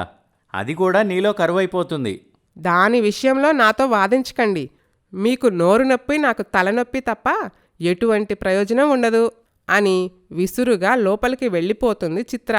ఒకరోజు సుందర్ అతని కొలీగ్ సుభాష్ ఇంటికి వెళ్తాడు. ఏంట్రా అర్జెంటుగా రమ్మని పిలిచావు? నాకు తెలిసిన వాళ్ళు మన అఖిలకి ఒక మంచి సంబంధం చెప్పారా. జమీందారీ సంబంధం. అబ్బాయి అందగాడట. రేయ్, అంత ధనవంతులు మనలాంటి మధ్యతరగతి అమ్మాయిని ఎందుకు చేసుకుంటారా? అది కాదురా, వాళ్ళకి మధ్యతరగతి సంబంధమే కావాలని పట్టుబట్టి కూర్చున్నారట. సరే అయితే ఒకరోజు అమ్మాయిని చూడటానికి రమ్మని కబురు పెట్టు. అలాగేరా అని అనుకుంటారు. సుందర్ ఇంటికి వెళ్తాడు. చూడు చిత్ర, త్వరలో అఖిలను చూసుకోవటానికి పెళ్లివారు వస్తున్నారు. కనీసం వాళ్ల ముందైనా కాసేపు తల్లిలా తన పక్కన కూర్చో. ప్లీజ్ చిత్ర, ఈ సాయం చెయ్యి. ఇక జీవితంలో నిన్నేమీ అడగను అని బ్రతిమిలాడటంతో సరే అని ఒప్పుకుంటుంది చిత్ర. ఇంకో విషయం, ఆ పెళ్లివాళ్ళు వచ్చినప్పుడు భార్గవిని తన స్నేహితుల ఇంటికి పంపించు. ఎందుకు? భార్గవిని చూస్తే వాళ్ళకి అఖిల నచ్చకపోవచ్చు. సరేలే అని అనుకుంటారు. ఓ రోజు అబ్బాయి వాళ్ళు పెళ్లి చూపులకి వస్తారు. పెళ్ళికొడుకు చాలా అందంగా ఉంటాడు. పైగా వాళ్ళది జమీందారీ కుటుంబం అని చిత్రకి తెలుస్తుంది. చిత్ర మనస్సులో, ఈ దేబ్రాసి మొహానికి ఇంత మంచి సంబంధమా? అబ్బాయి హీరోలా ఉన్నాడు. పైగా బోలెడు ఆస్తిపాస్తులున్నాయి. ఈ సంబంధం నా కూతురికి చేసుకుంటే ఎంత బావుంటుందో అని అనుకుంటుంది. ఈలోగా అబ్బాయి తల్లిదండ్రులు అమ్మాయి మాకు నచ్చిందని చెప్తారు. దాదాపుగా పెళ్లి సంబంధం ఖాయమయ్యేలా ఉంటుంది. సుందర్, సుభాష్, అఖిల చాలా సంతోషపడతారు. ఈలోగా చిత్ర హడావిడిగా లోపలికి వెళ్ళి స్నేహితుల ఇంట్లో ఉన్న భార్గవికి ఫోన్ చేస్తుంది. హలో అమ్మా, దాని పెళ్లిచూపులు అయిపోయాయా? ఆ దేబ్రాసి మొహాన్ని చూడటానికొచ్చిన ఆ తలకమాసిన సంబంధం ఎలా ఉందే? అమ్మ భార్గవి, నేను పెద్ద షాక్లో ఉన్నానే. ఏంటమ్మా, ఏమైంది? మనం అనుకున్నట్టుగా దాన్ని చూడటానికొచ్చింది ఏ తలకమాసిన సంబంధమో కాదే. మరి జమీందారీ సంబంధం. అబ్బాయి ఎంత బావున్నాడో తెలుసా? అచ్చం సినిమా హీరోలా ఉన్నాడు.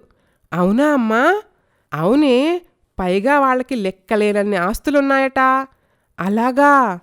అవునే, ఇంత మంచి సంబంధం ఆ దేబ్రాసి మొహానికెందుకు చెప్పు? ఏం చేస్తామమ్మా, దాని అదృష్టం అలా ఉందిలే. అది కాదే, ఆ అదృష్టాన్ని మనం చేజిక్కించుకున్నామనుకో నువ్వే ఆ జమీనికి మహారాణి అవుతావు. కానీ అదెలా కుదురుతుందమ్మా? నేను కుదిరేలా చేస్తాను కదా. నువ్వు నీట్గా తయారై త్వరగా ఇంటికి రా. ఆ తర్వాత అంతా మనకి అనుకూలంగా దానంతటదే జరిగిపోతుంది. సరేనమ్మా అని చక్కగా తయారై ఇంటికి వస్తుంది భార్గవి. అక్కడ ఉన్నవాళ్లందరూ భార్గవిని చూసి షాక్ అవుతారు. ఈ అమ్మాయి ఎవరండి అది ఈ అమ్మాయి మా చిన్న కూతురండి. అని వాళ్ళకి పరిచయం చేస్తాడు సుందర్. భార్గవిని చూసి పెళ్ళికొడుకు, అతని తల్లిదండ్రులు ఇష్టపడతారు. ఆ పిల్ల కంటే ఈ పిల్లే చాలా అందంగా ఉంది అని వెంటనే వాళ్ళ అభిప్రాయం మార్చుకుంటారు. నాకు ఈ అమ్మాయి చాలా బాగా నచ్చింది. నేను ఈ అమ్మాయినే పెళ్లి చేసుకుంటాను. అని పెళ్ళికొడుకు అందరి ముందు చెప్పేస్తాడు. అది విని అఖిల, సుందర్, సుభాష్ షాక్ అవుతారు. పెళ్ళికొడుకు తల్లిదండ్రులు కూడా అతనికే వంతపాడతారు. మా అబ్బాయి అభిప్రాయమే మా అభిప్రాయం. అవునండి, మీ పెద్దమ్మాయి మరీ రంగు తక్కువ కదా. మా వాడి పక్కన ఏ రకంగానూ సరిపోదు. అదే మీ చిన్న కూతురైతే మా వాడి పక్కన ఈడు జోడు చక్కగా కుదురుతుంది అని అఖిల మొహం మీదే చెప్పేస్తారు.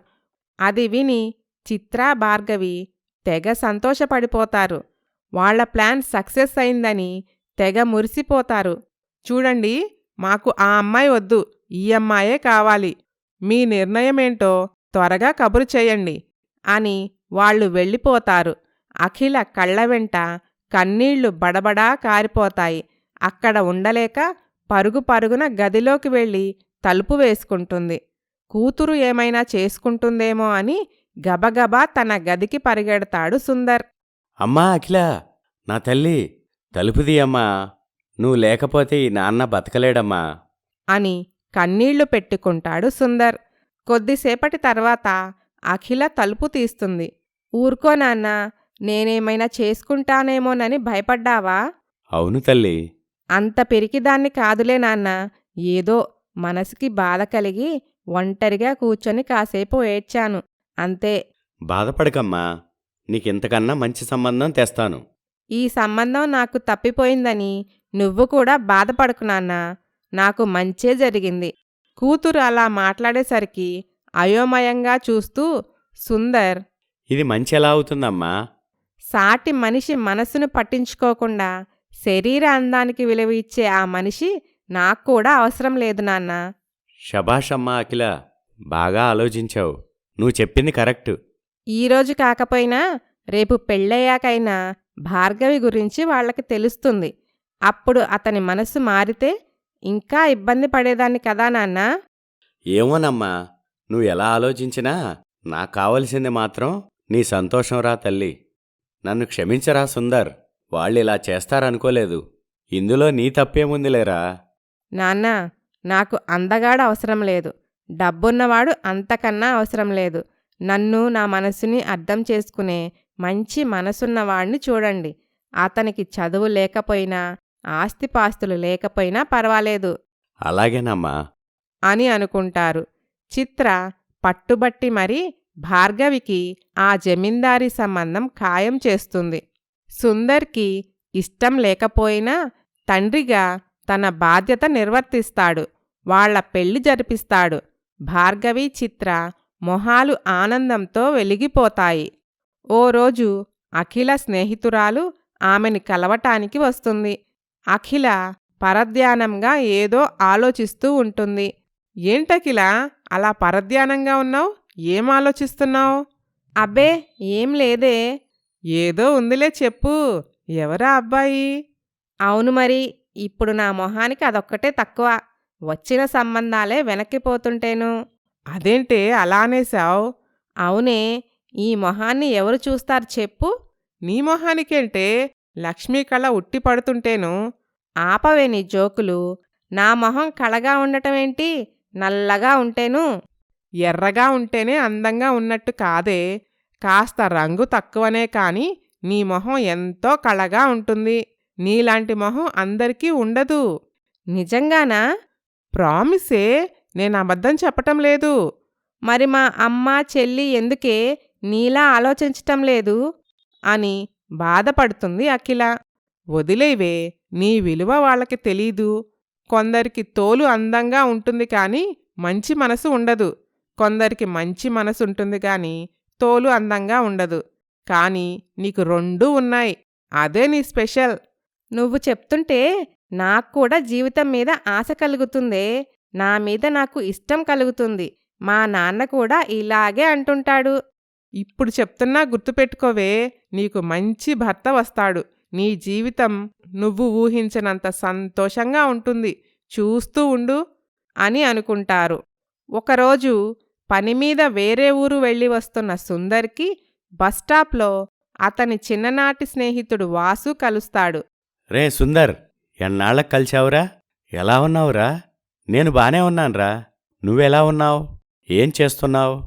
నాకు చదువు అబ్బలేదురా. అందువల్ల వ్యవసాయమే వృత్తిగా చేసుకొని మా పొలం పండించుకుంటున్నాను. అలాగా? ఏం పని మీదొచ్చావు పట్నంకి? మా అబ్బాయి ఆకాష్కి పెళ్లి సంబంధాలు చూస్తున్నావురా. అందుకోసం పిల్లని చూడమని తెలిసిన బంధువులకి చెప్పిపోదామని వచ్చాను. అలాగా? ఏం చేస్తాడు మీ అబ్బాయి? వాడికి కూడా నాలాగే చదువు బుర్రకెక్కలేదురా. అందువల్ల వాడు కూడా నాలాగే వ్యవసాయం చేస్తున్నాడు. రైతుకు మించిన గొప్పవాడెవరున్నారా మన సమాజంలో? కాని ఆ రైతుకు పిల్లనిచ్చేవాడే కరువయ్యాడురా. నా కొడుకని కాదు గాని వాడికి ఏ అలవాట్లు లేవు. చాలా మంచివాడు. కాని ఈ కాలం ఆడపిల్లలకి వాళ్ల తల్లిదండ్రులకి అలాంటివాడు అవసరం లేదు. నిజమేరా. ఏది మీ అబ్బాయి ఫోటో ఉంటే ఒకసారి చూయించు. ఇదిగోరా, అబ్బాయి లక్షణంగా ఉన్నాడ్రా. ఇలాంటి వాడికి పిల్లనివ్వటానికి సంకోచిస్తున్నారా? అవునరా, వ్యవసాయదారుడంటే అందరికీ చిన్నచూపే గదా. పిల్లనివ్వటానికి ఏ ఒక్కరూ ముందుకు రావటం లేదు. బాధపడుకురా, మీ అబ్బాయికి నా కూతుర్నిస్తాను. నిజమారా? మీ అమ్మాయిని మాకివ్వాలే గాని తనని పూల్లో పెట్టుకొని మహారాణిలా చూసుకుంటాం. నా కూతురు కూడా మీ అబ్బాయిలాగే చాలా మంచిదిరా. కానీ పెద్ద అందగత్తె కాదు, మంచి అనుకోగలది. అందందే ఉందిరా. అమ్మాయి కలుపుగోలుగా ఉండాలి గాని సంసారాన్ని చక్కగా సరిదిద్దుకుంటే అదే చాలు. మా అబ్బాయి కూడా అలా ఉండేవాళ్ళనే ఇష్టపడతాడు. అలాగా? అయితే మా అమ్మాయే మీ అబ్బాయికి సరైన ఈడు జోడు. ఒక మంచి రోజు చూసుకొని మా ఇంటికి పెళ్లి చూపులకి రండిరా. అలాగేరా, తప్పకుండా వస్తాం అని కుటుంబంతో సహా అఖిలని చూసుకోవటానికి వస్తారు. అఖిల భయంగానే పెళ్లి చూపుల్లో కూర్చుంటుంది. ఆకాష్కి అఖిల నచ్చుతుంది. అఖిలకి కూడా ఆకాష్ నచ్చుతాడు. సంబంధం ఖాయం చేసుకుంటారు. అఖిల చాలా సంతోషంగా ఉంటుంది. చూశావా అమ్మా, ఈ దేబ్రేస్ మొహం పెళ్లి కుదిరిందని ఎలా సంబరపడిపోతుందో. దీని మొహానికి తగ్గ సంబంధమే వచ్చిందిలేవే. అవునమ్మా, ఇక మీదట దీని జీవితం మొత్తం ఆ పల్లెటూరులో మట్టి పిసుక్కోవటమే. మరే, లేకపోతే దీని మొహానికి జమీందారీ సంబంధం కావాల్సొచ్చిందా? ఒకరి అదృష్టం మరొకరికి ఎప్పటికీ రాదు. అవునమ్మా, నాలాంటి అదృష్టం దీనికెలా వస్తుందిలే. అవునే, నీలాగా జమీందారీ సంబంధం దొరకాలంటే పెట్టి పుట్టాలి. అంత అదృష్టం దీనికెక్కడిది అని ఎగతాళి చేస్తారు. అఖిల బిక్కమొహం వేస్తుంది. మంచి ముహూర్తం చూసి గుడిలో ఆకాష్ అఖిల పెళ్లి జరిపిస్తారు. బంగారు తల్లి, ఏంటి నాన్నా?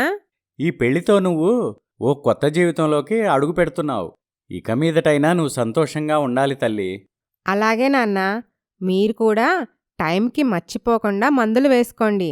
నా గురించి దిగులు పెట్టుకోకండి. మీరు కూడా ఆనందంగా ఉండాలి నాన్నా అలాగేరా తల్లి. అని కూతురికి జాగ్రత్తలు చెప్తాడు సుందర్. అఖిల అత్తగారింటికి వెళ్ళిపోతుంది.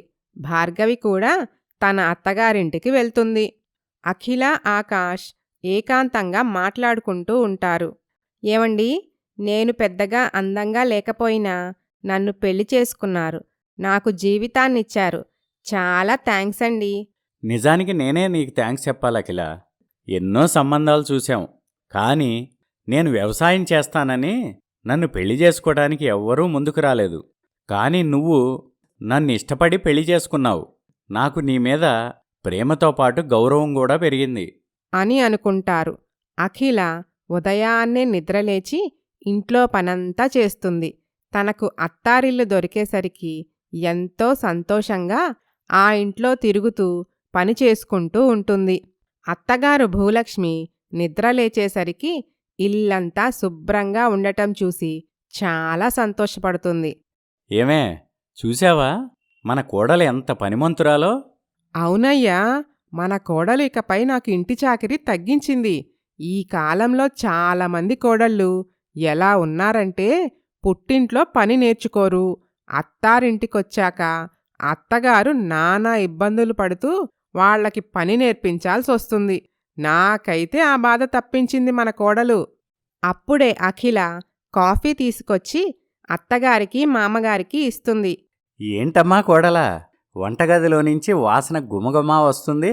ఏం టిఫిన్ చేస్తున్నావేంటి? సాంబార్ ఇడ్లీ చేస్తున్నా మావయ్యా. ఆహా, వాసనే ఇంత బావుంటే ఇక రుచి ఎంత బావుంటుందో. త్వరగా వడ్డించమ్మా. అలాగే మావయ్య అని నవ్వుకుంటూ వంటగదిలోకి వెళ్ళిపోతుంది అఖిల. ఏమయ్యా, ఇన్నాళ్ళు మన అబ్బాయికి పెళ్లి కాలేదని చాలా బాధపడినా చివరికి మంచి కోడలొచ్చిందయ్యా. మన ఎదురుచూపులకి మంచి ఫలితం దక్కిందనుకో. అందుకే అంటారే, ఏం జరిగినా మన మంచికే అని. ఇట్లాంటి కోడలు మన ఇంటికి రావాలని రాసిపెట్టుంది. కాబట్టే ఇప్పటివరకు వచ్చిన సంబంధాలన్నీ తప్పిపోయాయి. అవునవునయ్యా, ఆ మాట మాత్రం అక్షరాలా నిజమే అని అనుకుంటారు. మరోవైపు భార్గవి అత్తగారింట్లో బారెడు పొద్దెక్కే వరకు పడుకొనే ఉంటుంది. తీరిగ్గా నిద్రలేచి ఆవలించుకుంటూ తన గదిలో నుండి హాల్లోకి వస్తుంది. అక్కడ భార్గవి అత్తామామ ఉంటారు. గుడ్ మార్నింగ్ అత్తయ్య గారు. గుడ్ మార్నింగ్ మావయ్య గారు. ఇప్పుడు మార్నింగ్ ఏంటి? 1 గంటుంటే ఆఫ్టర్నూన్ అవుతుంది. అయినా ఈ వేళ వరకు పడుకోవటం సంసారం చేసే ఆడవాళ్ల లక్షణం కాదు. అంటే అత్తయ్య గారు, నాకు ఉదయాన్నే నిద్రలేచే అలవాటు లేదు. నేను మా ఇంట్లో కూడా ఇదే టైంకి నిద్రలేస్తాను. మీ ఇంట్లో అలవాట్లు మీ ఇంట్లోనే వదిలేయ్. మా జమీందారి ఇంటి పద్ధతులే వేరు. ఇన్నాళ్ళు అంటే కొత్త కోడలివి కాబట్టి నువ్వెలా ఉన్నా ఏం చేసినా పెద్దగా పట్టించుకోలేదు. ఇక నుండి నువ్వు ఈ ఇంటి పద్ధతులు నేర్చుకొని ఖచ్చితంగా తూచా తప్పకుండా పాటించాలి. పద్ధతులా? ఏంటవత్తయ్య? రోజూ ఉదయాన్నే నిద్రలేచి చన్నీళ్లతో తలస్నానం చేసి పూజగదిలో దీపం పెట్టాలి. ఆ తర్వాత నీ చేత్తో నువ్వే స్వయంగా కాఫీ పెట్టి అందరికీ బెడ్ కాఫీలిచ్చి నిద్రలేపాలి. ఎవరెవరు ఏమేం తింటారో కనుక్కొని వాటిని దగ్గరుండి వండించాలి. అలా ఇంటి పనులు, వంట పనులు, తోట పనులు అన్నీ దగ్గరుండి నువ్వే పనివాళ్లతో చేయించాలి. అమ్మో, ఇంత చెయ్యాలా?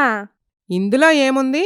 ఈ పనులన్నీ నీలాంటి మిడిల్ క్లాస్ అమ్మాయికి బాగా తెలుసుంటాయనే నిన్ను ఏరికోరి కోడలుగా చేసుకుంది. అంటే అత్తయ్య, నాకీ పనులు చేయటం చేతగాదు. మా ఇంట్లో మా అమ్మ నన్ను చాలా గారాబంగా పెంచింది. చేతకాపోతే ఇప్పుడు నేర్చుకో. అది కాదత్తయ్య, అయినా ఇవన్నీ నేనే ఎందుకు చేయాలి? ఈ ఇంటి పెద్ద కోడలుంది కదా, ఆవిడ్ని చేయమని చెప్పండి. ఈ ఇంటి పెద్ద కోడలంటే ఎవరనుకుంటున్నావు? నా మేనకోడలు. ఈ జమీనుకి మహారాణి. బోలెడు ఆస్తి కట్నంగా తెచ్చుకుంది. కాబట్టి తను ఇలాంటి పనులేమీ చెయ్యదు. మారు మాట్లాడకుండా ఇవన్నీ నువ్వే చెయ్యాలి. అర్థమైందా? అని గట్టిగా వార్నింగ్ ఇస్తుంది.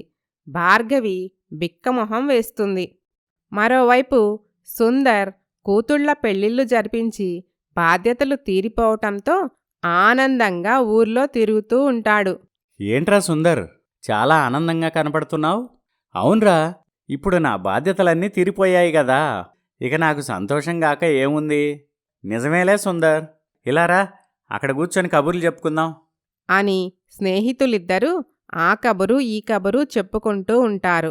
అఖిల ఇంటి పనులు వంట పనులు అన్నీ పూర్తి చేసి భోజనం క్యారేజీలు సిద్ధం చేస్తుంది. ఆమె భర్తతో, ఏమండి, నేను రెడీ, వంట పూర్తయింది, ఇద్దరికి క్యారేజీలు కూడా కట్టాను, ఇక వెళ్దామా? ఎక్కడికాకిలా? మన పొలానికండి. పొలానికా? ఎందుకు? ఎందుకేంటండి, పని చేసుకోటానికి. నువ్వు పొలం పని చేయటం ఏంటాకిలా? నువ్వు ఇంటి కోడలివి. మన ఇంటిని, అమ్మా నాన్నని జాగ్రత్తగా చూసుకో చాలు. అది కాదండి.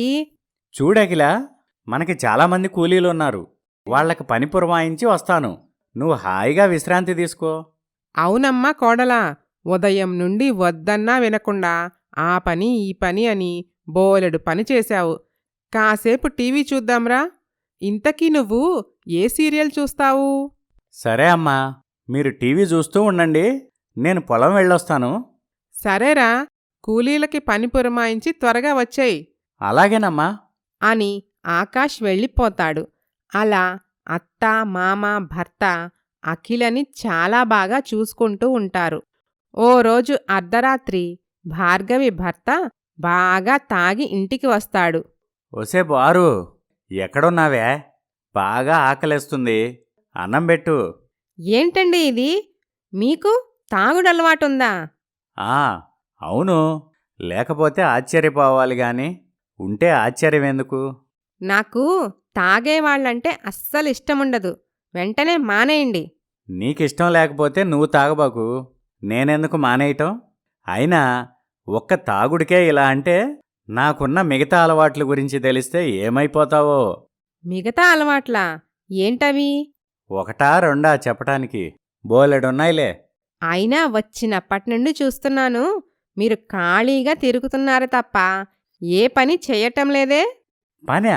పని చేయటం నా డిక్షనరీలోనే లేదు, ఓన్లీ ఎంజాయ్ చేయటమే. అప్పుడే అతని అన్న హాల్లోకి వస్తాడు. అవునరా, నువ్వెందుకు పని చేస్తావు? సంపాదించి పెట్టేవాళ్ళు ఉన్నారు కదా. అన్నయ్య, నువ్వా? నువ్వింకా నిద్రపోలేదా? నువ్వు పోనిస్తే కదరా, యూజ్లెస్ ఫెలో.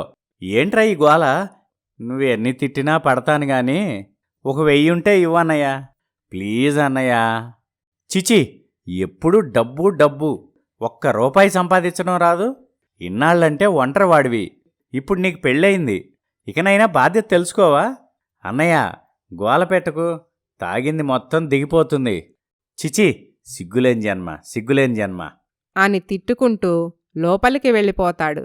ఒసే బారు, అన్నం పెట్టమంటే ఇంకా పెట్టలేదేంటే? చిచి, మిమ్మల్ని చూస్తుంటేనే అసహ్యం వేస్తుంది. ఇలా తాగొస్తే నేను అన్నం పెట్టను ఏంటే, నాకే ఎదురు చెప్తావా? అని భార్గవి చెంప చెళ్ళుమనిపిస్తాడు. ఆమె బిక్కమొహం వేసి ఏడుస్తూ ఉంటుంది. చూడు, నాకు అర్జెంటుగా డబ్బు కావాలి, వెళ్ళి తీసుకురాపో. డబ్బా? నా దగ్గర డబ్బులు లేవు. ఏయ్, అబద్ధం చెప్పావో చంపేస్తా. నీ పుట్టింటి నుంచి నగలో డబ్బు తెచ్చి ఉంటావు కదా, అవి తీసుకురాపో. అవి నావి, నేనివ్వను. ఇవ్వకపోతే వీపు పగలగొడతా, జాగ్రత్త. అమ్మో వద్దు అని భయపడిపోయిన భార్గవి భర్తకి కొంత డబ్బు తెచ్చి ఇస్తుంది. అతను డబ్బు తీసుకుని వెళ్ళిపోతాడు. తన భర్త ఓ పనికిమాలినవాడు, పోరంబోకు, తిరుగుబోతు అని ఆమెకి అర్థమవుతుంది. అంతా నా తలరాత. ఆ అఖిల చేసుకోవలసిన సంబంధాన్ని అనవసరంగా మధ్యలో దూరి ఏరి కోరి దరిద్రాన్ని నెత్తిన పెట్టుకున్నాను. అసలు మా అమ్మననాలి అని బావురుమంటుంది. అలా కొన్ని రోజులు గడిచిపోతాయి. అసలు పని చేయటమే అలవాటు లేని భార్గవికి ఆ ఇంటి పనులు చూసుకోవటం చాలా భారంగా ఉంటుంది. పైగా ఆమె భర్త రోజూ కొట్టటం తిట్టటం, అంతేకాకుండా ఆమె దగ్గర ఉన్న నగలు డబ్బు మొత్తం తీసుకెళ్ళిపోతాడు. భార్గవి ఆ ఇంటికి జీతం లేని పని మనిషిలా మారిపోతుంది. రోజూ ఆమె భర్త డబ్బులు ఇవ్వమని టార్చర్ చేస్తూ ఉంటాడు. ఇక భరించలేని భార్గవి ఓ రోజు అత్తగారితో, "అత్తయ్య, ఈ పనులన్నీ చేయటం నా వల్ల కాదు. పైగా రోజూ డబ్బు కావాలని మీ అబ్బాయి నన్ను టార్చర్ చేస్తున్నాడు. మీరు ఇదంతా చూస్తూ ఉంటారే తప్ప మారు మాట్లాడరు. కాబట్టి ఈ ఆస్తిలో మా వాటా మాకిచ్చేయండి. మా బ్రతికేదో మేం బ్రతుకుతాం." ఏంటి ఆస్తిలో వాటా ఇచ్చేది? ఇదేమి మేము సంపాదించిన ఆస్తి కాదమ్మా వాటా ఇవ్వటానికి. ఇదంతా నా పెద్ద కొడుకు పెద్ద కోడలిది. "అదేంటి? పెళ్లి చూపులప్పుడు బోలెడు ఆస్తుందని చెప్పారు కదా." ఒకప్పుడు ఉన్నమాట నిజమే కాని అదంతా నీ మగుడు ఎప్పుడో హారతి కర్పూరం చేశాడు. పైగా వాడి అలవాట్ల గురించి తెలిసి పిల్లనివ్వటానికి ఎవ్వరూ ముందుకు రాకపోవటంతో ఎలాగైనా వాడికి పెళ్లి చేయాలని అలా అబద్ధం చెప్పాం. అందుకే మా స్థాయి కాకపోయినా కొంచెం దిగివచ్చి నీలాంటి మధ్యతరగతి అమ్మాయిని కోడల్ని చేసుకున్నాం. మోసం, దగ, కుట్ర, నన్నింత మోసం చేస్తారా? చూడమ్మా, ఇప్పుడు నువ్వు ఎంత మొత్తుకున్నా చేసేదేమీ లేదు. కుక్కిన పేనులా ఈ ఇంట్లో పడుండాల్సిందే అని అంటారు. చేసేదేమీ లేక భార్గవి ఆ ఇంటి పనులు చెయ్యటంతో పాటుగా భర్త పెట్టే బాధలు భరించటం అలవాటు చేసుకుంటుంది. కొన్నాళ్ల తర్వాత పండక్కి ఇంటికి రమ్మని చిత్ర, సుందర్ ఇద్దరూ వాళ్ళ కూతుళ్ళని పుట్టింటికి ఆహ్వానిస్తారు. భార్గవి ముతక చీర కట్టుకొని ఏడుస్తూ పండక్కి పుట్టింటికి వస్తుంది. చిత్ర భార్గవిని చూసి, ఏంటే ఈ చీర? నీ వాలకమేంటి అలా ఉంది? అత్తారింట్లో మహారాణిలా ఉంటావనుకుంటే బిచ్చగత్తెలా మారిపోయావేంటే? భార్గవి ఏడుస్తూ జరిగిందంతా తల్లికి చెప్పుకొస్తుంది. అది విన్న చిత్ర ఆశ్చర్యపోతుంది. బాధపడకమ్మా, నువ్వేడుస్తుంటే నేను చూడలేనే. నా చేతులారా నేనే నీ జీవితాన్ని నాశనం చేశాను కదే అని చిత్ర కూడా ఏడుస్తుంది. ఆ తర్వాత కాసేపటికి అఖిల ఖరీదైన పట్టుచీర కట్టుకొని సంతోషంగా పుట్టింటికి వస్తుంది. అఖిలని చూసి ఆ తల్లి కూతుళ్ళిద్దరూ ఆశ్చర్యపోతారు. "నాన్నా." బంగారు తల్లి, ఎలా ఉన్నావురా? "నాకేం నాన్నా, నేను చాలా బావున్నాను. మా అత్త, మామ, భర్త నన్ను మహారాణిలా చూసుకుంటున్నారు" అని అత్తగారింట్లో తనని ఎంత బాగా చూసుకుంటున్నారో వివరించి చెప్తుంది అఖిల. అది విని చిత్ర, భార్గవి ఈర్ష్యతో కుళ్ళి ఏడుస్తారు. చాలా సంతోషంరా తల్లి. నీ మంచి మనసుకి ఆ దేవుడు మంచే చేశాడు అని కూతురు అదృష్టాన్ని తలుచుకొని సంతోషపడతాడు సుందర్. నువ్వు చెప్పింది నిజమే చిత్ర. ఒకరి అదృష్టం ఇంకొకరికి ఎప్పటికీ రాదు. ఇందుకే అంటారేమో, చెరపకురా చెడేవని. మీకు తగిన గుణపాఠం చెప్పాడు ఆ దేవుడు అని అంటాడు. పండగ తర్వాత అఖిల సంతోషంగా తిరిగి అత్తారింటికి వెళ్ళిపోతుంది. భార్గవి ఏడుస్తూ అత్తారింటికి బయలుదేరుతుంది. చిత్ర బిక్కమొహం వేసి వెళ్ళిపోతున్న కూతుర్నే చూస్తూ ఉంటుంది. కథ సమాప్తం. ఈ కథ మీకు నచ్చితే లైక్ చేయండి, షేర్ చేయండి. మరిన్ని మంచి కథల కోసం మైనా స్టోరీస్ ఛానల్ని సబ్స్క్రైబ్ చేయండి.